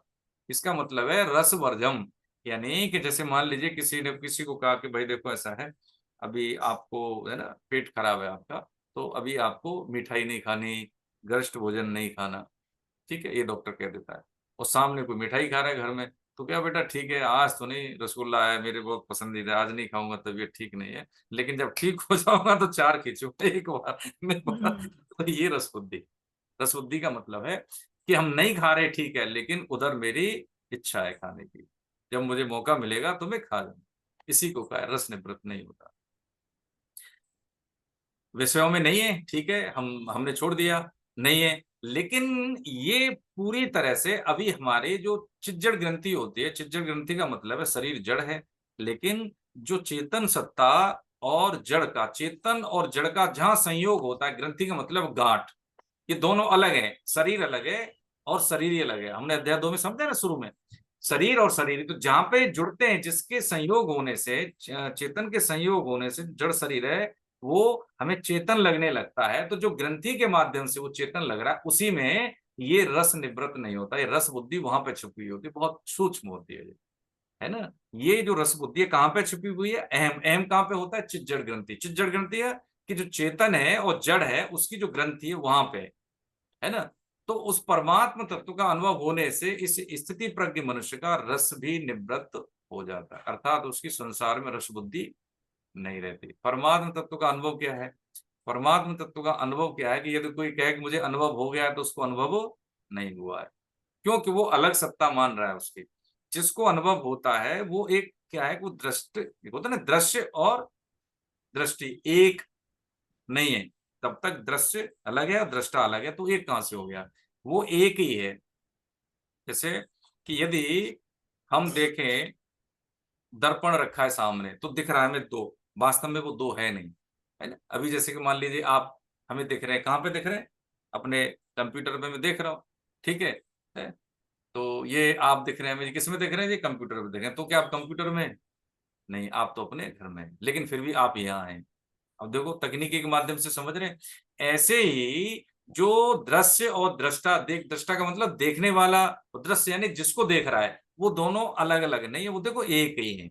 अगर कोई व्यक्ति दर्पण में दिख रहा है और दर्पण हटा ले तो वो दिखेगा नहीं दर्पण में, तो क्या वो व्यक्ति नहीं है, व्यक्ति तो अब भी है, लेकिन जो प्रोजेक्शन दिख रहा था उसमें वो नहीं है। अब ये क्या है कि इसकी कोई सत्ता नहीं है, किसकी सत्ता नहीं? ना सत्य विद्यते भावो ना भावे विद्यते सत्य। 2.16 अध्याय 2 का इसी का 16वां श्लोक समझा है ना। पहले इसलिए बता दिया कि भाई देख, असत की कोई सत्ता है ही नहीं। तो ये जो भाव यदि व्यक्ति का रहेगा कि मुझे परमात्म तत्व का अनुभव करना है, तो अलग से करने वाली बात उसके दिमाग में है, तब तक वो गलत ट्रैक पे है। क्योंकि अलग से कोई सत्ता है ही नहीं, जो देखने वाला है वही दृश्य है, अलग से कुछ है नहीं। तो देखे कहाँ, अलग थोड़ी है कोई, कि मान लीजिए कि ये भगवान आ गए और ये मैं हूं। परमात्म तत्व का अनुभूति का अनुभव होने का मतलब है कि जो उसको स्वरूप का बोध हो जाता है कि मैं, ये मेरा स्वरूप ये है, मेरी सत्ता ये है, मैं जिसका अंश हूं उसका अंश मैं हूं, ये बोध हो जाता है। तो ये बोध क्या है कि देखो, इसको अनिवर्चनीय है, इसको शब्दों से तो कोई बता भी नहीं सकता है, वर्णन इसका कोई कर नहीं सकता। इसलिए है ना कि मेलोडी खाओ और खुद जान जाओ। ये बस वही चीज है कि हम कहें आपसे कि भैया चीनी का बनता है क्या? चीनी का बनता है भाई, रसगुल्ला चीनी से बनता है। तो क्या चीनी की तरह मीठा है? कि नहीं नहीं, चीनी की तरह भी मीठा नहीं, लेकिन बनता चीनी से। तो कितना मीठा है? अरे भाई, मीठा तो चीनी की तरह है, अब कितना मीठा कहेगा? गुड़ की तरह नहीं, गुड़ की भी तरह नहीं है। तो जब ज्यादा कोई प्रश्न करेगा तो हम उससे यही कह देंगे भाई एक बार खा के देख ले फिर। बस ये वही चीज है कि यदि परमात्म तत्व को डिफाइन करके शब्दों के माध्यम से यदि अनुभूति करा सकते थे, तो सिद्धजन बहुत करा देते, सबका कल्याण हो जाता। लेकिन ये उनमें से है नहीं। हाँ, ये उनमें से है नहीं। ये खुद ही दूध से घी तक की प्रोसेस हमें करनी पड़ती है ना। दूध को गर्म करना है, फिर उसको प्रोसेस करना होता है, तब जाके घी मिलता है। ऐसे ही ये स्थिति होती है कि हमें अपने आप साधन परायण होके कुछ कुछ चीजें हमें हटानी होती है ना। हमें ये नहीं करना है, हमें ये नहीं करना है, हमें ये नहीं करना है, हमें ये नहीं करना है, ये निषेध है, ये नहीं करना है। तो जो करना है, जो बचेगा, बस उसी के माध्यम से हमें उस सत्ता का अनुभव होने लगता है। जैसे अभी हमने गीता नहीं पढ़ी थी, लेकिन अब पढ़ी है, अगर थोड़ी ध्यान से पढ़ी है, अच्छे से है ना, श्रद्धा से पढ़ी है, तो हमारे अंदर जो पहले जो हम थे, देखो पक्की बात बता रहे हैं आप, अब वो नहीं होंगे। हाँ, पक्की बात है। ठीक है, हमें इतना अनुभव हो गया कि हमें ये करना चाहिए, इतना नहीं करना चाहिए, इतना तो हो गया ना, है ना। बस ऐसे ही है कि यदि इसको ही हमने साधनों को पकड़ लिया, तो इसी से ये परमात्मा तत्व के अनुभव की बात कह रहे हैं भगवान, ये होने लगेगी, ये होने लगेगी। हाँ, ये बात है कि जब शरीर में जो संत रहते हैं तब हमें उनका अनुभव नहीं होता, लेकिन जैसे ही शरीर पूरा हो जाता है फिर हम माला चढ़ाते हैं, उनकी बात पढ़ते हैं, उनको देखते हैं। क्योंकि जब स्थूल शरीर में होते हैं तब उनकी हम बुराइयां ज्यादा देखते हैं, उनके साधन पे ध्यान नहीं होता। ठीक है, उनकी बुराइयों पर ध्यान होता है। लेकिन वो क्या होते हैं कि वो बुराई निरपेक्ष होते हैं। हमें स्थूल रूप में हो सकता है किसी को वो क्रोध कर रहे हो, लेकिन अंदर से वो, एक बार क्या हुआ, वृंदावन में एक सिद्ध संत थे, एक के कैंसर था। तो वो जानते थे कि ये अगर मुझे आशीर्वाद देंगे, वो गरीब आदमी थे, उनके पास दवा के लिए पैसे नहीं थे, तो उनका था या तो मरना है या ये ठीक करते हैं मुझे। तो सुबह उनके पास पहुंच, वो सुबह ही निकलते थे अपनी कुटिया से, है थोड़ा सा ये होता है ना कि जो दैनिक दिनचर्या के लिए। तो दातुन कर रहे थे। एक दिन 3-4 दिन से लगातार वो रोगी आता था, और क्या महाराज कृपा कर दो, ऐसे कर। तो देखिए, देखने में क्या हुआ, उन्होंने उसको डांट दिया। ठीक है, और जो हाथ में पानी था, लोटे में पानी था, जो कुल्ला करने के लिए, तो वो उसे ऊपर ऐसे फेंक दिया, भाग यहाँ से जा, बदतमीज कहीं का, रोज आ जाता। अब देखने में तो गलत व्यवहार लग रहा था, लेकिन उसका कैंसर ठीक हुआ। हो सकता है हमें विश्वास ना हो, लेकिन वो कैंसर क्या हुआ कि उनको दिक्कत हो गई। देखिए, संत वही जो किसी का मतलब बिना किसी जान पहचान के भी उस पर कृपा कर दे। क्योंकि वो 4-5 दिन से रोज आ रहा था वो, लेकिन वो झिटक के तो उसको भगा दिया। लेकिन क्या था कि वो केवल ये होके ना आए कि मैं बाबा की वजह से ठीक हो गया, इसलिए डांटा। भीड़ नहीं चाहिए, लेकिन काम उसका हो गया। ऐसा ही भाई जी महाराज के साथ हुआ। सेठ जी ने अपना, भाई जी ने अपना रोग सेठ जी ने ले लिया था, भाई जी ने दिया नहीं था। तो क्या था कि ये संतों की महिमा होती है, प्रकृति के नियम उन पे लागू नहीं होते। जैसे कि अभी हम धरती में हैं, तो धरती घूमती है 365 दिन में पूरा, तो 1 वर्ष होता है। लेकिन जैसे ही हम पृथ्वी के जो ग्रेविटेशन से उसके जितने भी पूरा जो सिस्टम है उससे हम ऊपर हो जाते हैं, तो फिर हमारी काल गणना पृथ्वी की काल गणना के अनुसार नहीं होगी। ये अभी की बात है, और अभी की बात है, बिल्कुल इसमें कोई रॉकेट साइंस नहीं। हाँ, बिल्कुल नहीं होगी। क्यों? किसी ग्रह पे 1000 दिन का होता है 1 वर्ष, हमारे यहाँ 365 दिन का होता है। तो जो काल गणना यहाँ पे हो रही है, वो पृथ्वी के अलग जो ग्रह पे वहां पे नहीं होगी। ऐसे ही जो प्रकृति के विधान होते हैं वो भागवतिक विधान में उपयुक्त नहीं है, उसका अलग विधान है। हमें लगता है कि भाई ये ऐसे कैसे हो सकता है, लेकिन ऐसे होता है। आप भागवतम का 12वां 11वां स्कंद पढ़ेंगे तो विज्ञान बहुत छोटी लगने लगेगी। हम विश्वास नहीं करेंगे। लेकिन आप देखें कि भूगोल की संकल्पना आज से भूगोल हम कहते थे, भू मतलब ज्यो, भू का मतलब है पृथ्वी, गोल का मतलब है गोल, हमारी संकल्पना थी। लेकिन आज से कुछ समय पहले तक उसको चपटी बोलता कोई, कोई इसको इलेक्ट्रिकल बोलता था कोई, लेकिन हम हमेशा गोल बोलते हैं। हमारे ग्रंथों में गोल है जो पृथ्वी देखे तो। इसलिए ये चीजें कहाँ लैप्स हुआ कि हमें अपने ग्रंथों के बारे में जानकारी नहीं है। तो भगवान कह रहे हैं कि भाई देखो रस निवृत्ति नहीं होगी, कब? क्योंकि ये जो है जड़ ग्रंथि, जहां पे जीव और जड़ का जो जड़ और चेतन का संयोग है, बस वहां पे छुपा होता है। इसलिए यदि परमात्म तत्व का अनुभव होने से इस स्थिति प्रज्ञ मनुष्य का रस भी निवृत्त हो जाता है। लेकिन जैसे ही उसको बोध होता है साधन परायण होने के बाद, परमात्म तत्व का अपने स्वरूप का बोध होता है, तो बस ठीक वैसे ही है कि जैसे कि हम वैक्यूम क्लीनर से सोफे को साफ करें तो उसकी जड़ में से भी जहां जहां भी है कहीं पे वो होता है ना सिलाई है, कोने कोने से भी वो डस्ट निकाल के एकदम साफ शुद्ध कर देता है।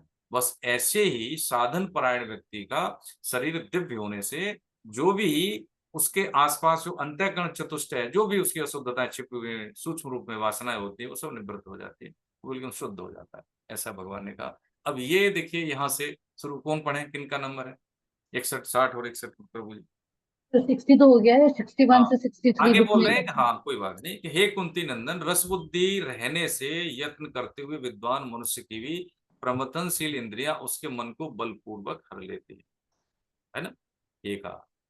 देखिए एक बार ये वेदव्यास जी के शिष्य थे तो उन्होंने वो लिखवा रहे थे उनको, तो उन्होंने यही बोला कि भाई देखो ज्ञानी कितना ही बड़ा ज्ञानी हो लेकिन वो अपनी इंद्रियों पर नियंत्रण नहीं कर पाता। तो उनको कहा महाराज हम तो ज्ञानी, हमें तो ये बात नहीं लग रही क्या हम भी? तो उन्होंने कहा ठीक है भैया मत लिख, रहने दो, छोड़, उसको बंद कर दिया, नहीं लिख पाया।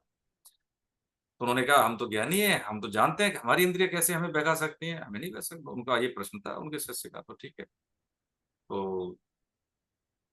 उन्होंने कहा कुछ दिन के बाद ऐसा हुआ कि हम जा रहे हैं आश्रम, अब आपकी जिम्मेदारी में है बात है। तो ठीक है गुरु जी। तो आश्रम में एक दिन साधना में थे तो एक मौसम बिगड़ा और एक युवती आई। उन्होंने कहा महाराज बारिश हो रही थी बहुत तगड़ी, हमें आश्रय चाहिए, जंगल में कहाँ जाएंगे? तो हमें, तो उन्होंने कहा नहीं नहीं हम आश्रय नहीं दे सकते, आप युवती हैं हम सन्यासी हैं, तो ये हमें दोष लगेगा और ठीक नहीं है, ये गुरु आज्ञा नहीं। तो उन्होंने कहा महाराज हम कहाँ जाएंगे, कैसे जाएंगे? तो अच्छा ठीक है, ये एक मानवता के कारण एक कुटिया है और उसमें आप अंदर से उसको बंद कर लेना, कोई भी आवाज दे मैं भी दूं तब भी वो नहीं खोलेगा। ठीक है महाराज। अब देखिए कि जब वो लड़की आई, उनसे आश्रय मांगा, मना किया, बाद में रिक्वेस्ट करके फिर उन्होंने परमिशन दे दी, वो कह दिया कि आप बंद कर लेना, कोई आवाज दे तो मत खोलना, ये ठीक नहीं है आपकी सुरक्षा के लिए। कि ठीक है महाराज। अब जब उन्होंने, अब क्या वो रस बुद्धि की बात हो रही, इंद्रियों ने उनको देखा। अब मन प्रमथनशील का मतलब होता है कि जैसे छाछ होती है ना हमारे पास, वो तो होती है मिक्सी सबके पास घर में, तो मिक्सी जैसे किसी को होती है ना कि एकदम से किसी मतलब ऐसे करके चारों तरफ घूमती है ना, दही से छाछ बना देती है या जूस निकाल देती है किसी भी फल का हम देखें तो, है ना, यही तो करती है मिक्सी। ऐसे ही मन क्या होता है, हमारी इंद्रियों को, हमारे अंतःकरण को मत देता है, इस तरह से घुमा देता है उसको कि हम निर्णय नहीं ले पाते, उसके नियंत्रण में आ जाते। अब उनका वही हाल हुआ। उस युवती को देख के उनका जो देखा उसका प्रोसेस हुआ मन में और मन अनियंत्रित हुआ। उन्होंने उसको आवाज दी, उसने मना किया नहीं खोलेगी, महाराज आप ही की आज्ञा कि नहीं नहीं खोलो। तो क्या हुआ कि उस समय क्या होती थी कि वो ऐसा होता था ना कि फूस होता था, फूस समझते होंगे कि जो घास फूस से जो वो कुटिया बना लेते थे, वो क्या हुआ उस कुटिया में ऊपर से कूदे। जैसे ही कूदे तो वो युवती कोई और नहीं थी, वेद व्यास जी थे। उन्होंने कहा कहो महाराज आप तो बड़े ज्ञानी थे, आप तो ऐसा कुछ करते नहीं, आपको तो जो इंद्रियां होती हैं आपके नियंत्रण में। तो एकदम बिल्कुल साष्टांग दंडवत हो गए कि महाराज गलती हो गई। तो क्या कि ये सोच समझ के बोल रहा हूँ मूर्ख, ऐसे ही नहीं बोल रहे हैं, अभी तुम एबीसी नहीं पढ़े, इस मन को नहीं जानते हो। इसलिए ज्ञानियों का बहुत पतन हुआ है, उसमें नारद जी भी थे, दुर्वासा सॉरी विश्वामित्र जी भी थे कि नहीं थे? तो कह रहे कि इंद्रियां उसके मन को बलपूर्वक हर लेती है, लेकिन जो भक्त होता है वो अकिंचन भाव में रहता है, इसलिए उस पर कोई भी ये बल काम नहीं करते। हनुमान जी देखिए, अर्जुन स्वयं थे, या जब उर्वशी थी उनका काम आमंत्रण दिया सीधा उनको, तो उन्होंने कहा कि आप तो मेरे लिए माता कुंती से भी ज्यादा हाँ आदरणीय है। तो उन्होंने श्राप दिया था नहीं दिया था? उन्होंने कहा ठीक है श्राप मुझे मंजूर है, लेकिन ये जो भाव है ये मुझे मंजूर, ऐसा उन्होंने कहा। तो कर्मयोगी साधक उन संपूर्ण इंद्रियों को वश में करके मेरे परायण होकर बैठे। परायण का मतलब है कि आश्रय भगवान का ही हो। हम कुछ कर पा रहे हैं तो ऐसा नहीं कि मेरे में ये करने की शक्ति है, ये साधने की शक्ति है। यदि आश्रय ईश्वर का है कि जो कुछ कर पा रहा हूं प्रभु कृपा से ही है, तो उसका कभी पतन नहीं होता। जैसे लगा ना नारद जी को, लगा कि देखो जी मैंने तो है कामदेव को जीत लिया है, तो क्या हुआ, भगवान शिव के पास गए तो उन्होंने कहा महाराज मेरे तक तो ठीक है, उसको मत बोल देना चलिए आपको, नहीं वो तो कहीं का नहीं छोड़ेगा। लेकिन वो नहीं माने।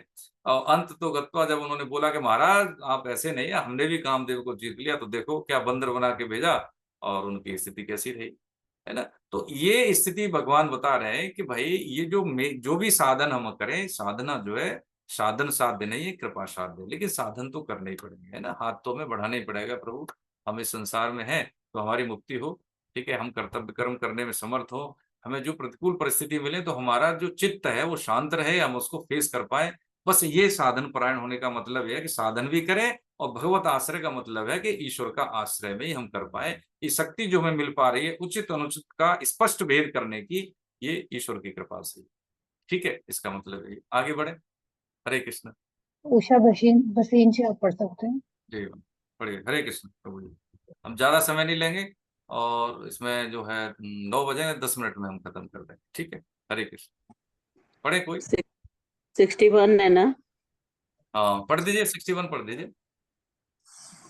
तानि सर्वाणि संयम्य युक्त आस्तित मत्परा वशे हि यस्य इंद्रियाणि तस्य प्रज्ञा प्रतिष्ठिता ध्यायतो विषयन् पुष संगस्ते यु जायते संग अत्स जायते कामे काम अथ क्रोधो अभिजायते क्रोध भवति सम्मोह सम्मोहात् स्मृति विभ्रम स्मृति प्रशांतु बुद्धिनाशो बुद्धिनाशत प्रणश्यति।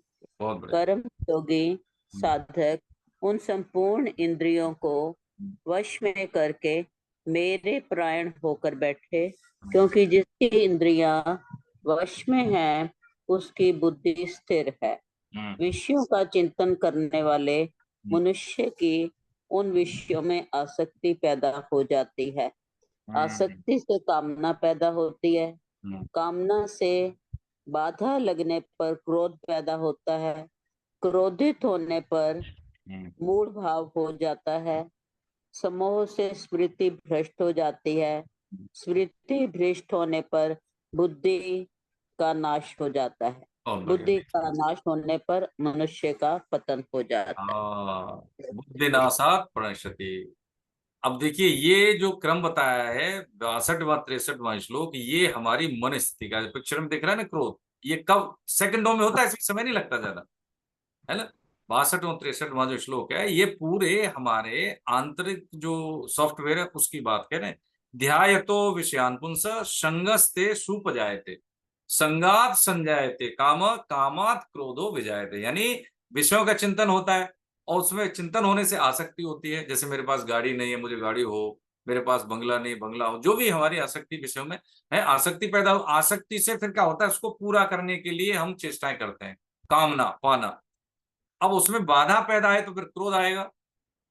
जो हमने इच्छा हुई, चिंतन किया, चिंतन से उसको पाने की चेष्टा की, वो चेष्टा पूर्ति में कोई बाधा पैदा कर रहा है तो हमें क्रोध आ गया। जो कोई भी हो, माता पिता, वो भी हमारे फिर तो विरोधी हो गए, है ना। बाधा होने से क्रोध पैदा, क्रोध होने पर सम्मोह का मतलब है मूढ़ भाव। क्रोधात भवति सम्मोह, क्रोध से सम्मोह मूढ़ भाव, और सम्मोहात स्मृति विभ्रम। यानी सम्मोह से मूढ़ता से क्या होगा, स्मृति नष्ट होगी कि हम कौन है, हम मनुष्य जानवर, हम ईश्वर के अंश हैं कि कुछ और विलासी। ये स्मृति नष्ट हुई, और स्मृति भ्रंशात बुद्धिनाशो, स्मृति नष्ट होने से बुद्धि का नाश हुआ, है ना। लास्ट में क्या कहते हैं कि मैंने स्मृति लब्धा, कहते हैं ना अर्जुन। तो अब उनको स्मृति आ गई तो मोह नष्ट हो गया, नष्टो मोहा स्मृति लब्धा, गीता के अंत में बोलते हैं ना 18वें अध्याय में। ऐसे हमारी क्रोध से हमारा सम्मोह मूढ़ भाव आया, मूढ़ भाव से स्मृति नष्ट हुई, और स्मृति भ्रंशात बुद्धिनाश, बुद्धि का नाश हो गया। अब बुद्धिनाशात प्रणश्यति, और जिसकी बुद्धि का नाश हो गया उस व्यक्ति का क्या हो गया, पतन हो गया। ये सेकंडों में होता है ये। हाँ, इसमें तो बोलने में पढ़ने में समय लगा है प्रभु जी, ये तो मात्र सेकंडों का ये सॉफ्टवेयर में एकदम से खलबली मस्ती है और व्यक्ति का नाश तुरंत हो जाता है, एक पल है। कहते हैं ना कि मतलब देखो भूल गया पद उसमें कि लम्हों ने खता की थी सदियों ने सजा पाई है। जेलें भरी हैं, एक एक सेकंड एक एक मिनट के अपराध से, है ना, उम्र भर की जिंदगी खराब हो रही है जेलों में। कितने समय का अपराध था, अब देख लें। ऐसे ही ये जीवन की सार संवार यदि हमने अपने आरंभिक काल में, जीवन के आरंभिक काल में नहीं की, तो इसके ऑप्टिमम रिजल्ट हम हासिल कभी नहीं कर सकते। बिल्कुल बात सत्य है। तो ये भगवान ने यहाँ पे ये बताया कि देखिए ये जो क्रोध की स्थिति से ऐसे ऐसे पतन होता है। आगे कह रहे हैं, कोई है किसी का नंबर इस पे? 64 और 65, जल्दी जल्दी बोले। कमल शर्मा, हाँ, अनम्यूट करें। हरे कृष्ण। हरे कृष्ण, प्रणाम माता जी। राग द्वेष वियुक्तस्तु विषयान्निन्द्रियश्चरन् बहुत बढ़िया। आत्म वश्यर्विद्येयात्मा प्रसादं दिगच्छति प्रसादे सर्व दुःखानां हानिरस्य उपजायते प्रसन्न चेतसो ह्याशु बुद्धि परवस्तिष्ठते। बहुत बढ़िया। परंतु वशीभूत अंतःकरण वाला कर्म योगी साधक राग द्वेष से रहित अपने वश में की हुई इंद्रियों के द्वारा विषयों का सेवन करता हुआ अंतःकरण की निर्मलता को प्राप्त हो जाता है। अंतःकरण की निर्मलता प्राप्त होने पर साधक के संपूर्ण दुखों का नाश हो जाता है और ऐसे शुद्ध चित्त वाले साधक की बुद्धि निस्संदेह बहुत जल्दी परमात्मा में स्थिर हो जाती है। हरे कृष्ण। और देखिए अब ये अंतिम प्रश्न का जवाब दे रहे हैं भगवान। क्या कह रहे हैं कि परंतु वशीभूत अंतःकरण वाला कर्म योगी साधक राग द्वेष से रहित अपने वश में की हुई इंद्रियों के द्वारा विषयों का सेवन करता है। अंतःकरण की निर्मलता जो होती है, अंत सेवन करता हुआ, यानी अंतःकरण की निर्मलता को प्राप्त हो जाता है। अंतःकरण की निर्मलता प्राप्त होने पर साधक के संपूर्ण दुखों का नाश होता है। देखिए हमारे पास संसाधन है, ठीक है, तो वो यदि हम त्याग युक्त भोग करते हैं तो वो त्याग है, भोग युक्त त्याग करते हैं तो वो भोग है। कहने का मतलब है, समझने की बात है प्रभु जी, यदि हमारे पास ये संसाधन है तो इसका मतलब ये थोड़ी हम उसका उपयोग नहीं करेंगे, बिल्कुल करेंगे, लेकिन रस बुद्धि का त्याग करके। कर्तव्य कर्म हमारे पास है तो उस कर्तव्य कर्म को हम करें। जैसे राजा जो थे विदेहराज जनक, इंद्र भी उनसे ईर्ष्या करता था क्योंकि उनके पास ऐश्वर्य बहुत था, उनसे भी ज्यादा। लेकिन उसमें वो क्या है, राजमहल में रहते थे, सुखभोग करते थे, सारी स्थितियां परिस्थितियां उनकी ठीक थी, लेकिन वो विरक्त भाव से रहते थे। वो ये नहीं सोचते थे कि ये मेरा है, मेरे लिए है, वो जनता है, जनता का सेवक समझ के उसका उपयोग करते थे। क्योंकि राजा हूं तो राजा की कुछ सैलरी होती है, राजा की कुछ सुविधाएं होती है, उसका वो राजा के अनुपात में उसका उपयोग करते। जैसे भगवान राम है ना, उनको राजा बनाया जा रहा है अभी, लेकिन उनको जब वन की आज्ञा होगी तो एक सेकंड नहीं लगाया उन्होंने निर्णय लेने। तो ये क्या होता है कि यदि हमारे पास संसाधन है तो संसाधनों को मर्यादित तरीके से हम उसका उपयोग उपभोग करना है। कोई ऐसे नहीं कि छोड़ देना है कि भाई हमने गीता पढ़ ली, अब हमारे पास तो धन है तो उसके धन का हम उपयोग नहीं करेंगे, गाड़ी है तो गाड़ी से नहीं जाएगी। नहीं नहीं नहीं, ये बात वो कुछ नहीं हो रही। ये बात हो रही है कि उस संसाधनों का मिसयूज न हो। संसाधन की अनुपलब्धता नहीं, अनुपलब्धता है हमारे पास है नहीं, तो उसकी पूर्ति के लिए हम एथिक्स से कंप्रोमाइज नहीं करें, हम गलत ढंग से धन नहीं कमाए, चेष्टा हमारी अच्छी हो, ऐसी कुचेष्टा से हम धन नहीं कमाए। नहीं तो कामना पूर्ति के लिए, जैसे हमने समझा अभी 62 और 63वां श्लोक, वही स्थिति हमारी हो जाएगी। तो यहाँ पे कह रहे हैं अंतःकरण जिसका वशीभूत होता है, ऐसा साधक राग द्वेष से रहित, यानी न किसी को संतुष्ट करता है न किसी से रुष्ट होता है। ठीक है, क्योंकि हम द्वेष भी करेंगे तब भी बंधन हो जाता है ना हमारा, क्या उससे पर्टिकुलर व्यक्ति से हमें दिक्कत है तो वो बंधन ही तो हो गया।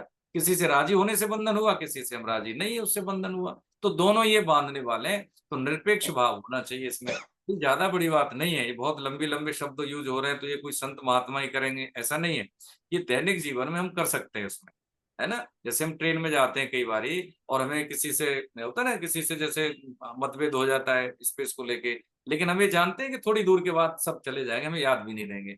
लेकिन ये बात जो कोई जानता है वो अपनी तरफ से कोई रिएक्ट नहीं करता, लेकिन जो नहीं जानता है, थोड़ी सोच वाला कि नहीं मेरी रात कैसे कटेगी, इनको स्पेस ज्यादा मिल गया, मैं परेशान रहूंगा, वो कष्ट में रहता है। तो जिसको मालूम है कि जीवन बह रहा है। ये बिल्कुल समय हमारे पास सीमित है, हमें इस चीज में उलझना नहीं है, अपनी ऊर्जा को खर्च फालतू चीजों में नहीं करना है, इसको बचा के रखना है, जहां पे यूज होना है वहीं पे यूज करना है। तो ऐसा व्यक्ति क्या करता है, वो निर्मल हो जाता है ना। अंतःकरण की निर्मलता प्राप्त होने पर साधक के संपूर्ण दुखों का नाश। दुख का नाश कैसे होता है पता है, अंतःकरण हमारा शुद्ध है तो कष्ट नहीं होता उसको, उसके अंदर दिव्य गुण प्रकट हो जाते हैं। सामने में दिखेगा उसको परेशानी, उस पर धन की कमी है या उसको कुछ संसाधन नहीं है, लेकिन वो मस्त है, उसको वो जरूरत भी नहीं है। क्यों? कि जब शरीर में कष्ट नहीं होंगे, दवाई की जरूरत नहीं पड़ेगी। जब शरीर ही उसका स्वस्थ है तो हो सकता है उसके पास गाड़ी या हो सकता है कोई और भी वाहन ना हो, लेकिन हाँ वो शरीर से स्वस्थ है तो वो संसाधन ले लेगा मार्केट में, है पब्लिक ट्रांसपोर्ट है उसके पास, शरीर तो उसका स्वस्थ है। शरीर अस्वस्थ है 20 तरह के रोग हैं, संसाधन है, तो वो संसाधन क्या है, उनको उपयोग करने की शक्ति शरीर में नहीं रहती। तो पहले तो व्यक्ति क्या करता है कि खूब खा लेता है, सामान्य सी बात समझ रहे हैं, खूब खा लेगा, कुछ भी खा लेगा, फिर उसको क्या है कि जो खाए हुए को पचाने के लिए, ठीक करने के लिए फिर उसको हॉस्पिटल जाना पड़ता है। तो जितनी व्यवस्थाएं खान पीन की बढ़ गई हैं, उसी अनुपात में देखो हॉस्पिटल नहीं बढ़े, खूब बने हॉस्पिटल भी, लाइन से है, खाने पीने के संसाधन है तो लाइन से हॉस्पिटल भी लगे हुए। तो क्या कारण है, कहीं ना कहीं हमारे जीवन जीने की पद्धति में दोष है, कुछ तो दोष हमारे अंदर है। इसलिए कुछ दोष क्या है कि हम अपने आप चुन लेते हैं, कुछ प्रारब्ध जनित होते हैं रोग, कुछ हमारे अपने द्वारा कमाए हुए। तो अंतःकरण शुद्ध होने का मतलब क्या होता है कि हम वही करेंगे जो हमें करना चाहिए। हाँ, जो एक निश्चयात्मक बुद्धि से मन उसका अनुयायी होता है और विवेक का आचरण जब हम करते हैं तो हमारी शुद्धता बढ़ती है। जैसे होता है ना कि दो लकड़ी हम रगड़े तो उससे रगड़न से क्या पैदा होती है, आग। ऐसे ही जवान और नाम के घर्षण से दिव्य गुण शरीर में पैदा होते हैं। करके देख लें महाराज, एक हफ्ते के बाद फिर आप खुद ही प्रमाण होंगे। यदि कोई व्यक्ति 16 माला नहीं की और 16 माला वो कर लेता है 24 घंटे में कभी भी, हाँ बिल्कुल, सुन के वैखरी यानी कोई भी जिसमें आपकी नाम में रुचि है, एक हफ्ते देख करके देखिए कभी, फिर अपनी मन स्थिति देखिए। लेकिन उसमें यह है कि आप कुसंग नहीं हो, कुसंग मतलब गलत दृश्य नहीं देखें, गलत साहित्य नहीं पढ़े, है गलत लोगों की संग न करें। हम केवल अपना जो काम है ईमानदारी से काम करें, ऐसा नहीं तो सब कुछ छोड़ के नाम जप में बैठ जाए, लेकिन क्या है कि कर्तव्य कर्म करें ईमानदारी से, और समय मिलता है तो 16 माला करके देख लें। और हम अपना एक हफ्ते के बाद अपने चरित्र का हम या अपनी मन स्थिति का, अपने अंतःकरण का या अपने हृदय के भावों का या अपने स्वभाव का, या देखें कि हमारे अंदर हलचल कितनी है ठहराव है कि नहीं, फ्लो है, ऐसे ही बह रहा है कि एकदम से ऊंचे नीचे हो रहा है, भी स्वभाव तक पता लग जाएगा। एक हफ्ते का बात है, कोई कोई बहुत बड़ी इसमें रॉकेट साइंस नहीं है। ये क्या है कि ये सृष्टि भगवान का विधान है, सृष्टि में हम शुद्ध होने के लिए आए, सबसे बड़ी बात है। तो स्वभावतः हमें यही करना है। जब हम यही करते हैं, जिस काम को करने के लिए बने, तो हमें भय नहीं रहेगा, पहली बात है। तो ये क्या है कि नैसर्गिक रूप से हम परमात्मा की ओर सम्मुख हो ही जाएंगे। एक हफ्ते करके देख लें। आज हम यही विराम लेते हैं, नहीं तो फिर ज्यादा हो जाएगा, लोगों को परेशानी होगी।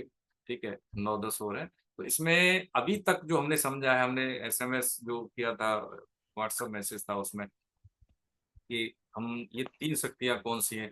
3 शक्तियां भगवान ने हमें बताई, करने की कर्म योग, जानने की ज्ञान योग और मानने की भक्ति योग। अब ये इन शक्तियों का जो प्रयोग है, ये कब घटता है, जब हम यम नियम करते हैं। देखो गीता को जीवन में घटाने के लिए हमें 2 यम नियम, अष्टांग योग के 2 यम नियम, ये हमें करने ही होंगे। बाकी को हम नहीं समझे, पहले पहले इतना ही समझ लेते हैं। यम का मतलब क्या है, देखिए सत्य, सत्य भाषण हम जीवन में लेके आए। हमें नुकसान होगा कोई बात नहीं, लेकिन इससे कितना फायदा होगा इसका हम अनुमान नहीं लगा सकते। करके देखें प्रभु जी, मेरा तो ही चरणों में निवेदन सबके, कि आप सत्य का अनुसरण करेंगे तो चीजें याद नहीं करनी, ये हमारा स्ट्रेस लेवल बहुत कम होगा। और जो फालतू के कई बार जो रोग हो जाते हैं, डायबिटीज हुआ, हाइपरटेंशन हुआ, बीपी की प्रॉब्लम होगी, इनका स्तर कम होगा। हम ये नहीं करें दवाई नहीं खाई, ईश्वर न करे किसी को, लेकिन कोई है दवा खा रहे तो खाइए, ऑटोमेटिकली हमें खुद लगने लगेगा कि हमें जरूरत नहीं दवा की। ठीक है, सत्य अहिंसा, मन से भी किसी को, करने से भी, व्यवहार से भी, और अपने वाणी से भी, है ना, किसी को हम ऐसे न बोले, न ऐसा करें, है न ऐसा किसी के बारे में सोचें। मन से, वचन से, कर्म से किसी को कष्ट न पहुंचे। हम सबको देने की भूमिका में रहे। हमारे पास धन नहीं, कोई बात नहीं, लेकिन सम्मान तो दे सकते हैं दूसरों को, है ना। निधि जी प्रणाम आपको, है बहुत बहुत वंदन, आप स्वस्थ रहें, आपका परिवार ठीक ठाक रहे, है ना। हेमकेश जी बहुत बढ़िया काम कर रहे हैं, सुमेधा जी आपका कैरियर ठीक ठाक हो। देखो हमारे पास क्या है, लेकिन अच्छा है। अच्छा ठीक है, हम सबको दे देंगे। एक बात और, यदि हम ये भी कहने की नौबत आए कि देखो जी आपकी उन्नति में, आपके स्वास्थ्य हमारे पुण्य लग जाए, तो इसका मतलब ये थोड़ी होगा कि हमारे हम खाली हो गए, पुण्य दे दिया हमने तो। ये कि जो त्याग होता है, त्याग दूसरे के लिए त्याग का फल होता है, जिसने त्याग किया उसके लिए। जो आपने दिया है, कर्म किया है ना, तो उसका भी तो फल होगा। जो दिया है तो उसका भी तो फल होगा। तो कितना फल होगा बताइए। ये तो ऐसी चीज है कि जितना देंगे उतना बढ़ेगा। इसलिए सेवा, जन सेवा की जो बात है वो मूल में, देखो किसी भी सिद्धांत में हम चले जाएं, जो भी हमारे महापुरुषों का रहा है, वो क्या है, जन सेवा की बात है। क्योंकि उससे बड़ी कोई सेवा है नहीं और इससे ज्यादा हम कुछ कर भी नहीं सकते, है ना। तो यह हो सत्य, अहिंसा, अपरग्रह, अनवांटेड चीजों का हम इकट्ठा क्या करके करें। जरूरत है, ग्रस्त है तो काम भर का एकत्रीकरण जरूरी है, नहीं तो बेकार की चीजें सब, उसके मेंटेनेंस भी समय चला जाता है ना। गाड़ी चार है, अब एक की जरूरत तो एक ही रखे ना, उसके लिए भी सर्विस चाहिए, ये चाहिए, और बेकार हो जाएगा। और फिर यूज नहीं होगा तो फिर उसके लिए और टेंशन होती है ना। तो जो आवश्यक चीजें उतने की जरूरत है, जब जरूरत होगी तो खरीद लिया जाएगा, क्या दिक्कत है ना। अपरग्रह, अस्तेय चोरी नहीं करना। जो हमारा टाइम ऑफिस में जाना होता है, जितना समय बच्चों को देना होता है उतना बच्चों को दे। ऐसा नहीं अरे बाल है क्या दिक्कत है, कल पढ़ा लेंगे, नहीं, मैं तो अपने लिए कह रहा हूँ। हाँ, जो समय जिसके लिए हमने दे रखा है उसको देने। चोरी है, चोरी ये नहीं कि किसी की चीज को उठा के रख लेना, नहीं है। माता पिता को वक्त देना है, पत्नी को, पति को देना है, बच्चों को देना है, उतना समय हम दें। यदि हम नहीं दे रहे हैं तो हम कहीं ना कहीं किसी का हक मार रहे हैं। यानी कर्मयोगी का मतलब होता है कि उसकी सेवा दूसरे का अधिकार है। कर्मयोगी का कर्तव्य दूसरे का अधिकार होता है ना। अरे भाई ठीक है, माता पिता का क्या है, कर्तव्य तो है बच्चों को, बच्चों का वो अधिकार है कि आपको हमें पाल पोसना है। भाई यही तो एक दूसरे से जुड़े हुए हैं। जो मेरा कर्तव्य है वो किसी दूसरे का अधिकार है ना। ऐसे क्या है, और दूसरा क्या है, सत्य, अहिंसा, अपरग्रह हो गया, अस्त्य हो गया, और है ब्रह्मचर्य। देखिए ये क्या है कि ये बच्चों को विशेषकर ये सोचना है, सबको ही सोचना है। विशेषकर बच्चों की बात इसलिए कि जीवन के आरंभिक काल में शरीर स्वस्थ रखना, अपनी ऊर्जा को ऊर्ध्वरेता करना, यानी ऊपर की ओर लेके जाना, ठीक है, जिससे हमारा स्मृति ठीक रहे, जिससे हमारा बौद्धिक स्तर ठीक रहे, जिससे हमारे क्या है कि एक ही समय में कई चीज हम सीख सकें। हमारा शारीरिक, हमारा मानसिक, हमारा सांस्कृतिक, हमारा भौतिक, हमारा राजनीतिक है, जो हमारी मूल संकल्पना है, और जो हमारा कैरियर की जो स्ट्रीम है, उस ये सब चीज हमें इकट्ठी करनी है, आनी ही चाहिए। देखो सिलेक्शन तो होता है और ऐसा नहीं है। आप देखें कि जो जितने भी कॉन्वेंट स्कूल हैं, जितने भी जो डीपीएस टाइप के, इन सब की बात करूँ, एक आर्मी का जो स्कूल होता है, जो उनमें क्या, एक तो टीचर बड़े सिलेक्टेड होते हैं, बहुत लाखों करोड़ों में से सिलेक्ट होके आते हैं, और वहाँ के जो बच्चे होते हैं वो देखिए, उनको घुड़सवारी भी आएगी, उनको चैलेंजेस फेस करना भी आएगा, उनको फिजिकल फिटनेस भी आएगी। उनका जो 10वीं तक का जो बच्चा होता है, मैं समझता हूँ कि जो कोई मैच्योर होता है एक आर्मी पर्सनल, उसका जो कॉन्फिडेंस लेवल है उससे कई गुना ज्यादा उस बच्चे का होता है, कई गुना ज्यादा उस बच्चे का होता है। लेकिन हम क्या करते हैं कि बच्चों को हेलीकॉप्टर पेरेंटिंग करके उनको कमजोर कर देते हैं। ये मत करना, ये मत करना, उसको हम निर्णय नहीं लेने देते। हारेगा कोई बात नहीं, फिर गिरेगा, फिर उठेगा, फिर गिरेगा, वो मजबूत होगा। हम भी तो गिरे उठे हैं कई बार, लेकिन 1000 बार गिरेंगे तो 1000 बार उठेंगे। ये बात हम बच्चों को भी सिखाएं और खुद भी सीखें। उसको क्या करें, सोफिस्टिकेटेड बना देते हैं हम, सुविधा भोगी बना देते हैं उसको, है ना। उसको कभी हारना सिखाए नहीं। हमें जीवन में जीतना है तो पहले हारने को स्वीकार करना सीखें। देखिए ये वो जो सिलेबस है जो किसी किताब में नहीं मिलेगा। टीचर, फैकल्टी, माता पिता सब मौन होते हैं उसमें। ब्रह्मचर्य की बातें बच्चों को अपने लेवल के बच्चों से मिलती है, अपनी उम्र के बच्चों से मिलती है, वो बिगड़े हुए रूप में मिलती है, तो इसलिए उनके लिए चीज क्या होती है, छुपी हुई है। हम क्या करते हैं कि जैसे कई बार जैसे बच्चे, माँ बाप सेमिनार होते हैं कई बार बच्चों की बाल संस्कार सलाह, तो माँ बाप होते हैं साथ में। तो बच्चे वहां पे क्या होता है, अपनी बात को कह नहीं पाते और उसको मतलब अपने व्यक्त नहीं कर पाते भावों को। तो लेकिन कई बार जैसे अब एक दो बार है बच्चे हैं तो वो फोन करते हैं हमको, है ना। लेकिन हम उनको पहले ही विश्वास दिलाते हैं, देखो कोई बात नहीं, हम हमको आप अपना दोस्त मान लो या हमें बड़े भाई की तरह मान लो, कुछ भी मान लो, हम आपकी बात किसी को नहीं कहेंगे। लेकिन क्योंकि आप हमारे समाज के हिस्सा है, आप कभी राजनेता बनेंगे, अफसर बनेंगे, कुछ भी बनेंगे, इसलिए हम चाहते हैं कि हम आपकी सेवा में रहें। इसलिए बच्चों को पहले, फिर वो अपनी बात कहता है, देखो मैं ऐसा सोचता हूँ, मेरे साथ बताया हमें। ये जो बहुत सारी चीजें हैं कुसंग से, जो बहुत आप समझ रहे होंगे मैं क्या कहना चाह रहा हूँ। तो वो बताया, उसने खुल के बताया उस बच्चे ने, तो हमने उसको बताया कि ये बायोलॉजिकली देखो ये सब होता है, कोई बात नहीं, लेकिन तुम्हें क्या है, अच्छा नहीं, आपको लगा अच्छा नहीं तो उसको बस छोड़ दो, मत करो। लेकिन तुम बुरे नहीं हो, है ना। तुमको वो ज्ञान नहीं था, माता पिता के माध्यम से नहीं मिला, ठीक है, लेकिन कोई बात नहीं, ये हमें तो मिल गया। तुम्हारे पिताजी तुमको बहुत प्रेम करते हैं। कई बार क्या होता है, संकोच वश वो नहीं बोल पाते, आप भी नहीं बोल पाए ना, ऐसे ही वो नहीं बोल पाए। अच्छा तुम लड़की हो तो ठीक है, माँ तुम्हें संकोच वश नहीं बोल पाई, लेकिन तुमको बहुत प्यार करती है। प्रमाण क्या है कि सारी योजनाएं उनकी तुमको लेके होती है। इसलिए कुछ भी हो जाए जिंदगी में, उनसे जरूर बात कर। सृष्टि में उनसे ज्यादा तुम्हारा कोई प्रेमी नहीं है, तुम्हारा कोई हितैषी नहीं, ये हम उनको समझाते हैं। तो बच्चे क्या होते हैं कि फिर कोई दूसरा व्यक्ति ये बात कहता है, माँ बाप की अनुपस्थिति में कहता है, प्रत्यक्ष रूप से न कह के परोक्ष रूप से कहता है, तो उनके भेजे में वो बात घुसती है कि नहीं बात तो ठीक कह रहे हैं, यहाँ तो माँ बाप है ही नहीं, उन्होंने तो मेरी कोई शिकायत नहीं की, लेकिन हाँ ये तो है। तो ये जो चीज मुझे मिली है, मुझे हम उम्र से मिली है, हाँ बिल्कुल सही कह रहे हैं, तो वो गलत मिली है, क्योंकि उनको भी पता नहीं इसका परिणाम क्या होगा, आपको भी पता नहीं, लेकिन आपको कष्ट होगा, आपका शरीर कमजोर होगा, आपका बौद्धिक स्तर कमजोर होगा, आपकी स्मृति लोप हो जाएगी, आप दूसरों को भला क्या, आप अपने भला करने लायक नहीं रहोगे। जब तक गृहस्थ में एंट्री होती है तब तक वो गृहस्थ लायक रहता कहाँ बच्चे, है ना। तो ऐसी स्थिति से बचने के लिए क्या कि हमें आना चाहिए, जीवन जीने के तरीके आने चाहिए, ब्रह्मचर्य। तो ये यम हो गए, ठीक है, आज हम इतना ही समझेंगे। तो सत्य, अहिंसा, अस्तेय, अपरिग्रह और ब्रह्मचर्य, इसका होमवर्क यही है कि हम सब लोग, ठीक है, अपने ग्रुप में सबकी डेफिनेशन लिख के हम ग्रुप में भेजिए, ठीक है, भेजिए, देखो कौन कितना बढ़िया से एक्सप्लेन करता है, ये हमारा होमवर्क, ठीक है। छोटा भगत दिख रहा है, निधि मैडम है बच्चा हरे कृष्ण, हरे कृष्ण बोलो। म्यूट है, अब नहीं बोल रहा, हम सुनाई नहीं पड़ेगा, अब म्यूट है उधर से। तो इस तरह से चीजें आज हम यही समापन करते हैं। किसी की कोई शंका हो तो बताएं प्रभु जी। हाँ, हरे कृष्ण। कृष्ण बोलो। हरे कृष्ण। हरे कृष्ण, गॉड ब्लेस यू, बहुत बहुत बढ़िया, बहुत सुंदर, बहुत बढ़िया, प्रभु आपको स्वस्थ हरे कृष्णा। हरे कृष्ण, हरे कृष्ण। नमस्ते आचार्य जी, मेरा एक क्वेश्चन था जी। आपको पहले धन्यवाद, बहुत ही अच्छा, आपका बहुत ही सिंपल और बहुत ही बढ़िया लेक्चर था, बहुत एनलाइटनमेंट हुआ, बहुत हमें नॉलेज भी मिली। मुझे एक क्वेश्चन पूछना है कि आज के युग में जैसे कि हम जब लोगों के बीच में बैठते हैं, उठते हैं, ये सब चीजों को प्रैक्टिस करने में कई बार ऐसा लगता है कि हम ही लोग ऑड मैन आउट हैं, कि किसी को ये सब भाषा ही नहीं समझ आती है, और मतलब हम ऐसा लगता है कि ऑड मैन आउट हो जाते हैं और लोग बहुत फायदा उठा के निकल जाते हैं। हाँ। तो आप क्या, क्या मतलब, क्या प्रश्न, क्या स्पष्टता, क्या आप क्या कहना चाह रहे हैं कि ये हमें ये परेशानी होती है, हम ऐसा नहीं बने, ऑड मैन आउट नहीं हो? नहीं स्पष्ट। मतलब ये हम प्रैक्टिस जब करने जाते हैं रियलिटी में, जो ये हम सब पढ़ रहे हैं अभी, तो हम बिल्कुल ऑड मैन आउट हो जाते हैं, कई बार यूज होने लगते हैं, तो कई बार जैसे आपने बोला ना, वो ब्रेन हाँ बिल्कुल। बिल्कुल बिल्कुल, उसमें कारण है, देखिए क्या कारण है। जैसे मान लीजिए एक थैला है, थैला बैग, और उसमें कुछ नहीं है, तो हवा के जरा से झोंके से वो इधर उधर हो जाएगा ना। ऐसे ही जब हम साधन नहीं करते हैं और सिद्धांत में हमने अभी लाए, तो प्रतिकूल कोई टिप्पणी करता है तो हम विचलित हो ही जाते हैं।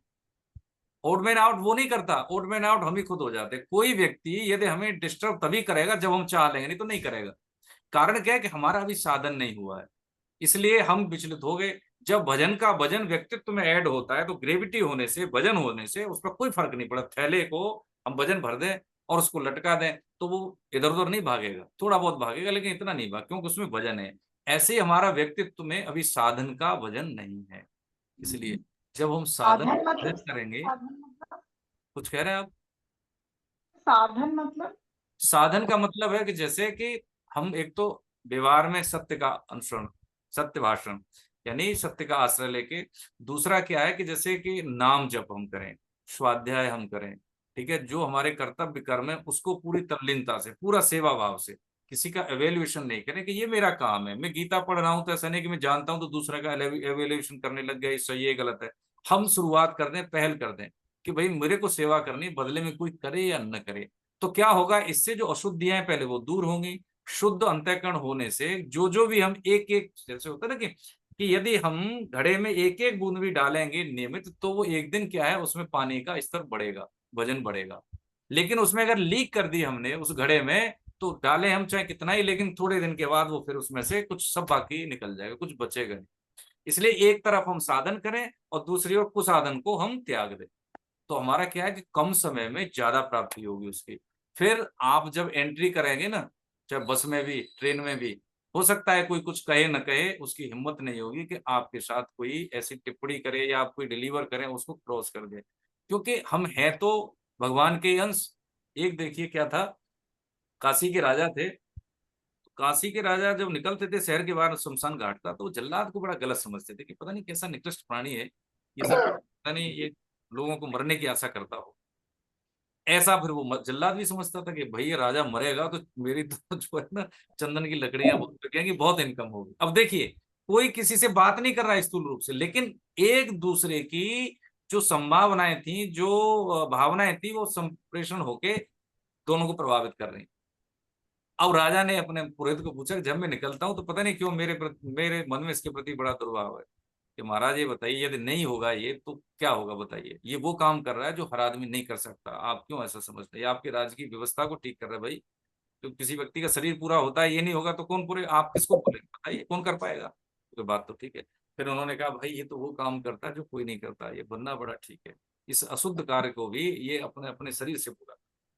देखिए कुछ कुछ दिन के बाद क्या हुआ कि जो जल्लाद था वो कहने लगा भगवान देखो इस राजा की कभी मृत्यु नहीं, बहुत प्रजा पालक है ये राजा, है ना। तो ये क्या भाव होते हैं, जब हम अंदर से शुद्ध होते हैं, अंतःकरण हमारा शुद्ध होता है, तो कोई कारण ऐसा नहीं होता कि सामने वाला हमें कोई ऐसी अनएथिकली बात कहे। यदि कोई फिर भी करता है, ऐसा होता है, ऐसा नहीं होता, होता है, तो उसका दंड स्वमेव उसको मिलता है। हाँ ये भी ऐसा है, क्योंकि कई बारी जैसे आप जैसा कोई व्यक्ति है या कोई भी यदि उसको बिना किसी कारण के मिसबिहेव करता है और वो सहन कर जाता है, तो पक्का समझिए कि चाह रहे तो उससे ज्यादा मिलेगा। ये बनारस की कहानी है। गुरु शिष्य जब जा रहे थे तो एक एम के कहा बंदूकधारी थी, उसके हाथ में बंदूक लगी थी कि हट चल साइड दे, बैठा है यहाँ पे, तो वो माला कर रहे थे अकिंचन भाव, कुछ नहीं।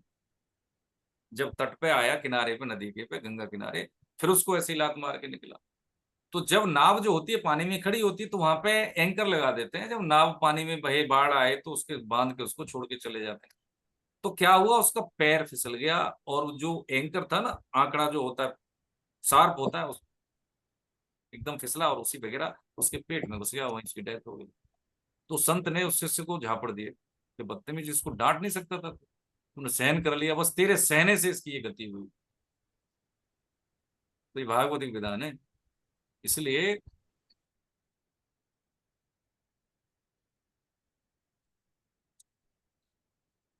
क्योंकि यही धीरे धीरे सहन शक्ति हमारे भजन में या व्यक्तित्व में ग्रेविटी बढ़ाती है। ऐसा होता है, बिल्कुल सही कह रहे हैं। ठीक है, साधन परायण और कुसंग के त्याग, इसका मूल उद्देश्य है। ये प्रश्न का जवाब आपका यही है सेवा में। ठीक है, और किसी का कोई हो तो बताएं। एक चीज पूछना था, वो मर गए तो मैं उसका अर्थात नहीं समझी कि वो उनके ऊपर वो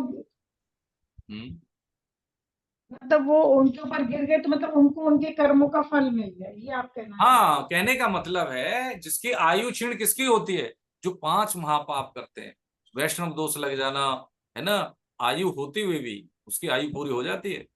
हाँ, ये व्यभिचार युक्त जीवन, संतों का घोर अपमान, ये सब क्या है कि आयु होते हुए भी ऐसा होता है कि उसका शरीर पूरा हो जाता है दुर्घटनावश। ये है विधान, बिल्कुल है, बिल्कुल है। इसीलिए तो हुआ, उसने ऐसा अपमान किया उनका, है ना। वो किंचन भाव से उसने कुछ नहीं कहा और बर्दाश्त कर गए। इसलिए गुरु ने मारा कि अगर तू इसको डांट देता तो इसका इतना बुरा हाल नहीं होता, इसका शरीर पूरा नहीं होता, दुर्घटना नहीं होती उसके साथ। ठीक है, ये उषा खेमकर जी ने हैंड रेज की। जी हाँ हरे बताइए। हरे कृष्णा आचार्य जी, जी जी। मैं आपको बहुत बहुत आभार आपका, क्योंकि ये दूसरा अध्याय मुझे इतना कठिन लगता था। मैं करीब 3.5 साल से गीता में हूँ, बीएम अग्रवाल सर से, लेकिन पहले मैं इतनी सीरियस भी नहीं थी। अब थोड़ा सीरियसनेस आई है, अच्छा लग रहा है। और जो आपने हमें बताया उससे आज बहुत क्लियर होगा दूसरा अध्याय। ऐसे हमारी कोई विशेषता नहीं है माता जी, कोई विशेषता नहीं है, आपके संघ का प्रताप है, थोड़ा बहुत जो भी कर पाते हैं सेवा है। और नहीं तो ये बड़ा जो भारी विचलन वाला मार्ग है कि कुछ हम जानते हैं तो ये पतन का मार्ग बहुत ज्यादा है, इसमें अपनी विशेषता तो नहीं समझता। आपका स्नेह है कि आप जैसा कह रही हैं। बीएम अग्रवाल साहब बहुत मतलब गुणी व्यक्ति हैं, हमने उनसे सीखा है और हमसे काफी वरिष्ठ आचार्य हैं वो। तो वो तो खैर हमें स्टैंड करने वाले हैं, उनसे ज्यादा तो हम क्या कहें।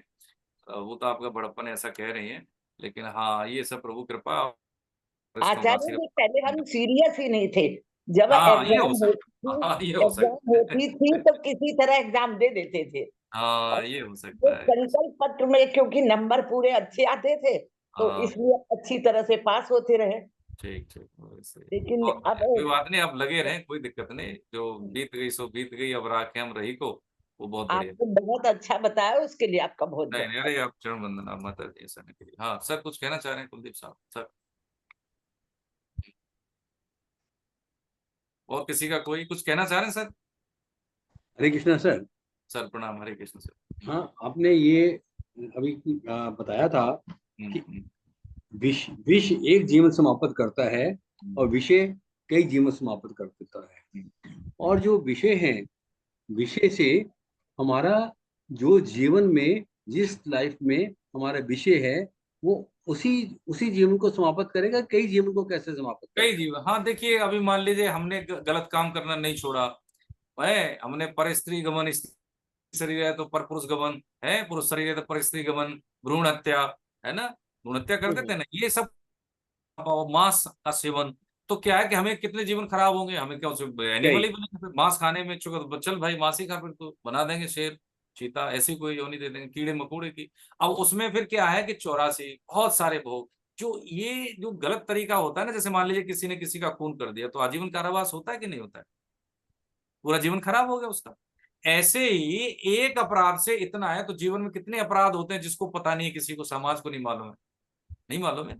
लेकिन भगवान के विधान में तो जो एक्ट हमने सोचा वो भी लिख जाता है, अच्छा किया तो वो भी लिखता है, बुरा किया तो वो भी लिखता है।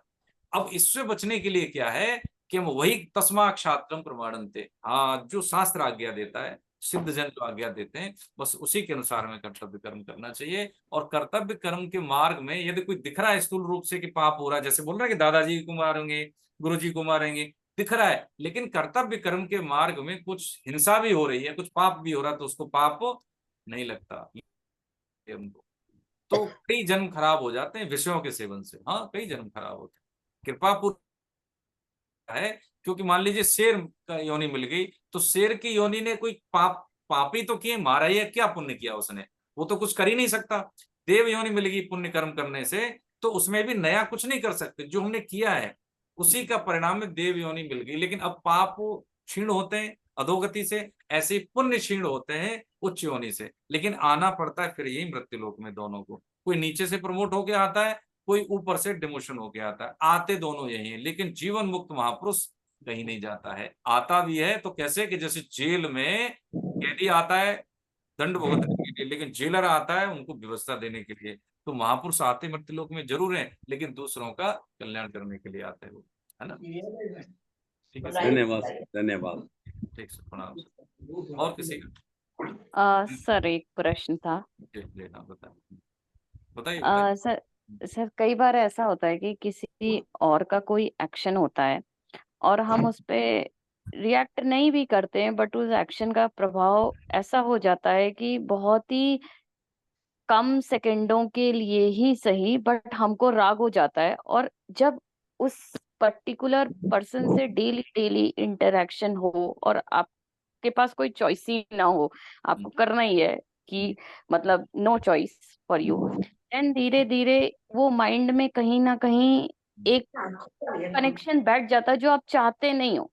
इस चीज को ऑन अ डेली बेसिस कैसे हटाया जाए? क्योंकि मैं अपना काम कर रही हूँ सपोज ऑफिस का, और उसमें किसी का कोई एक्शन हुआ एंड हमने पास्ट में स्पष्ट रूप में मना भी किया कि ऐसा नहीं होना चाहिए, और क्लियरली बात कर ली, उसके बाद भी उनका एक्शन हो रहा है और आप समझ नहीं पा रहे कि क्यों हो रहा है, क्योंकि हमने तो बोल दिया कि क्लियरली बता दिया कि आपके इस एक्शन से हमको प्रॉब्लम हो रही है, और आप बनना भी नहीं चाहते हो, आप काम करके डब्बा बंद, काम बंद, और हम शांति में चाहते हैं। लेकिन ये क्या होता है, over a period of time आपका कनेक्शन बैठ गया उस चीज पे। आप इसको कैसे ओवरकम करें इस देखिए चीज दो को? चीजें हैं ओवरकम करने के लिए, स्पष्टता अभी हमारे में नहीं है। पहली बात क्या है कि हम किस लाइन ऑफ एक्शन पे हम जीना चाहते हैं। देखिए दो चीजें कि हमें किसी को संतुष्ट करने के लिए नहीं जीना है, या हमें किसी को प्रभावित भी नहीं करना है, लेकिन हमें जो स्पेस चाहिए, जो नैसर्गिक स्पेस की बात करें, जो कि डेकोरम होता है ऑफिस का, वो तो डेकोरम सबको मिलना चाहिए।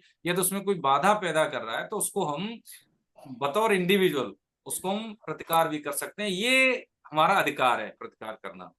यदि हमें कोई भी स्थिति परिस्थिति ऐसी मिल रही है जो हमारे अनुकूल नहीं है और उसका प्रतिकार हमें करना चाहिए, इतना तो हम सब जानते हैं, तो उसमें ये नहीं हमें सोचना है कि इससे मुझे मेरे कैरियर में कुछ बाधा आएगी। देखिए ये कभी नहीं करना है। हाँ ये सबके साथ होता है, हमारे साथ भी हुआ है, ऐसा नहीं हुआ है कि कई बार लोग इन्फ्लुएंस में लेने की कोशिश करते हैं, पद में आ गए हैं तो, लेकिन हमें नहीं करना चाहिए ऐसा। हाँ जो हमारा जो बिहेवियर है, जो अपना हम रिएक्शन देंगे, जिसको हम रिप्लाई कह सकते हैं, वो मर्यादित भाषा में और तरीके से।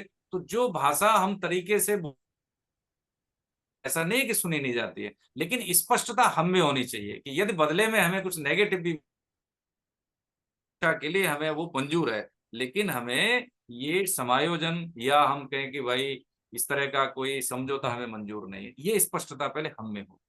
कोई कारण नहीं बनता कि कोई व्यक्ति हमें हमारे जो सिद्धांत हैं या मर्यादा है उनसे हमें प्रभावित कर सके, ये कोई नहीं बनता।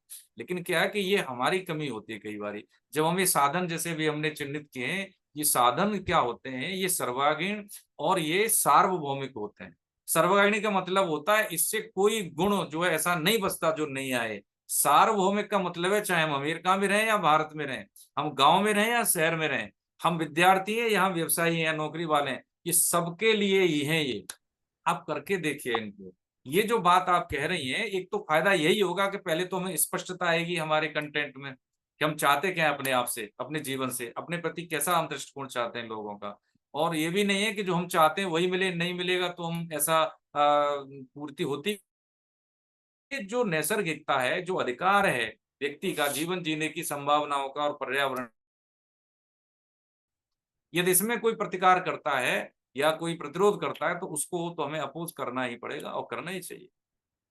इसमें कोई तो आप गलत नहीं उसमें। लेकिन उसको क्या है कि पहले हम अंदर से अपना ये स्पष्ट हो जाए कि हमें क्या कहना है और क्यों कहना है, ये हमारे पास पर्याप्त कारण है। यदि हमें कोई बोलना पड़े तो उसको स्पष्टता से हम बोल दें। पक्की बात है, कोई आपकी संस्था का चेयरमैन भी नहीं होगा ना, वो भी आपकी बात को सुनेगा और ऐसा अनुभव होगा भी आप। ये मैं मतलब व्यक्तिगत अनुभव के आधार पर सिद्ध मत और शास्त्र मत पूरी जिम्मेदारी के साथ कह रहे हैं। ऐसा नहीं है, आपको लाभ मिलेगा। आप ये 4 साधन तो करिए पहले। आप गीता पढ़ रहे हैं, पढ़ने के साथ साथ हमारी श्रद्धा हो और जो हमारा जो कुशादन हो रहे हैं, समय बर्बादी हो रही है, उसको हटा दीजिए। तो जो समय बचेगा उसको, उसका क्या करेंगे, वैल्यू एडिशन में हम इनपुट डालें, उसका समय का उपयोग वैल्यू एडिशन में करें। तो आपके ऑरा में इतनी शक्ति होगी कि केवल आप उधर दृष्टि भी डालेंगे ना, तो व्यक्ति समझ जाएगा कि नहीं नहीं भाई चलना है। हाँ ये पक्की बात बता रहे हैं। ये इतनी दम, आप किसी पद पे चाहे हो सकता है, लेकिन आपका कद इतना बड़ा होगा कि कोई भी व्यक्ति आपसे बात करने से बात करेगा, वो चाहे कोई भी हो। हाँ ये हम आपको बता रहे हैं, बिल्कुल ऐसे नहीं बता रहे। आप बिल्कुल करिए, साधन परायण होकर करिए। आप हजारों में से नहीं, लाखों में से, करोड़ों में से एक हो जाएंगे। ये गीता यही तो सिखाती है। गीता अनुभव कराने वाला ग्रंथ है, ये कोई शब्द ज्ञान देने वाला ग्रंथ नहीं है। हाँ ये अप्लाइड गीता समझे। हाँ बिल्कुल, बहुत अच्छी बात बोली आपने। प्रणाम आपको, वंदन, बहुत सुंदर बात। ठीक है। और आप कोई ऐसा है तो कोई भी आपको लगता है तो बिल्कुल आप बोलिए। ये आप हमारा एक परिवार है, हम सब गुरु भाई हैं। गीता हमारी गुरु है, कृष्णम वंदे जगत गुरु हम पहले बोलते हैं। तो आप गुरु भाई हैं, हमारी समस्याएं हम सब की समस्याएं, किसी एक की नहीं है। तो ये जो मंच है, ये मंच कोई ऐसा नहीं, सब प्रबुद्ध जन है, यहाँ सब बैठे हैं, मैं सबकी बात कह रहा हूँ, मुझे ऐसा लगता है। तो हम आपस में कोई भी समस्या है हमारी जो हमारे किसी निजी जनों से नहीं हो रही, तो आप नाम न बताएं, किसी दूसरे का भी लेके हम बोल सकते हैं। मैं ऐसा सोच रहा हूँ तो क्या है कि इससे हमारी गीता जीवन में घटेगी, क्योंकि पहले जो रोग हैं वो दूर हो, तभी तो पुष्टता आएगी। अब हम रोग है बुखार का और उसमें कहें कि भैया हमें डॉक्टर, पहले क्या, पहले रोग ठीक कर भाई, उसके बाद जब ठीक हो जाएगा मैं तब तेरे को मजबूत करने की दवाई दूंगा, है ना। बस ऐसी बात है। ठीक है। हरे कृष्ण, हरे कृष्ण, बहुत बहुत हरे कृष्णा सर। चलिए कंक्लूड करें। हाँ जी, कोई कुछ कह रहे हैं क्या। हाँ ठीक है।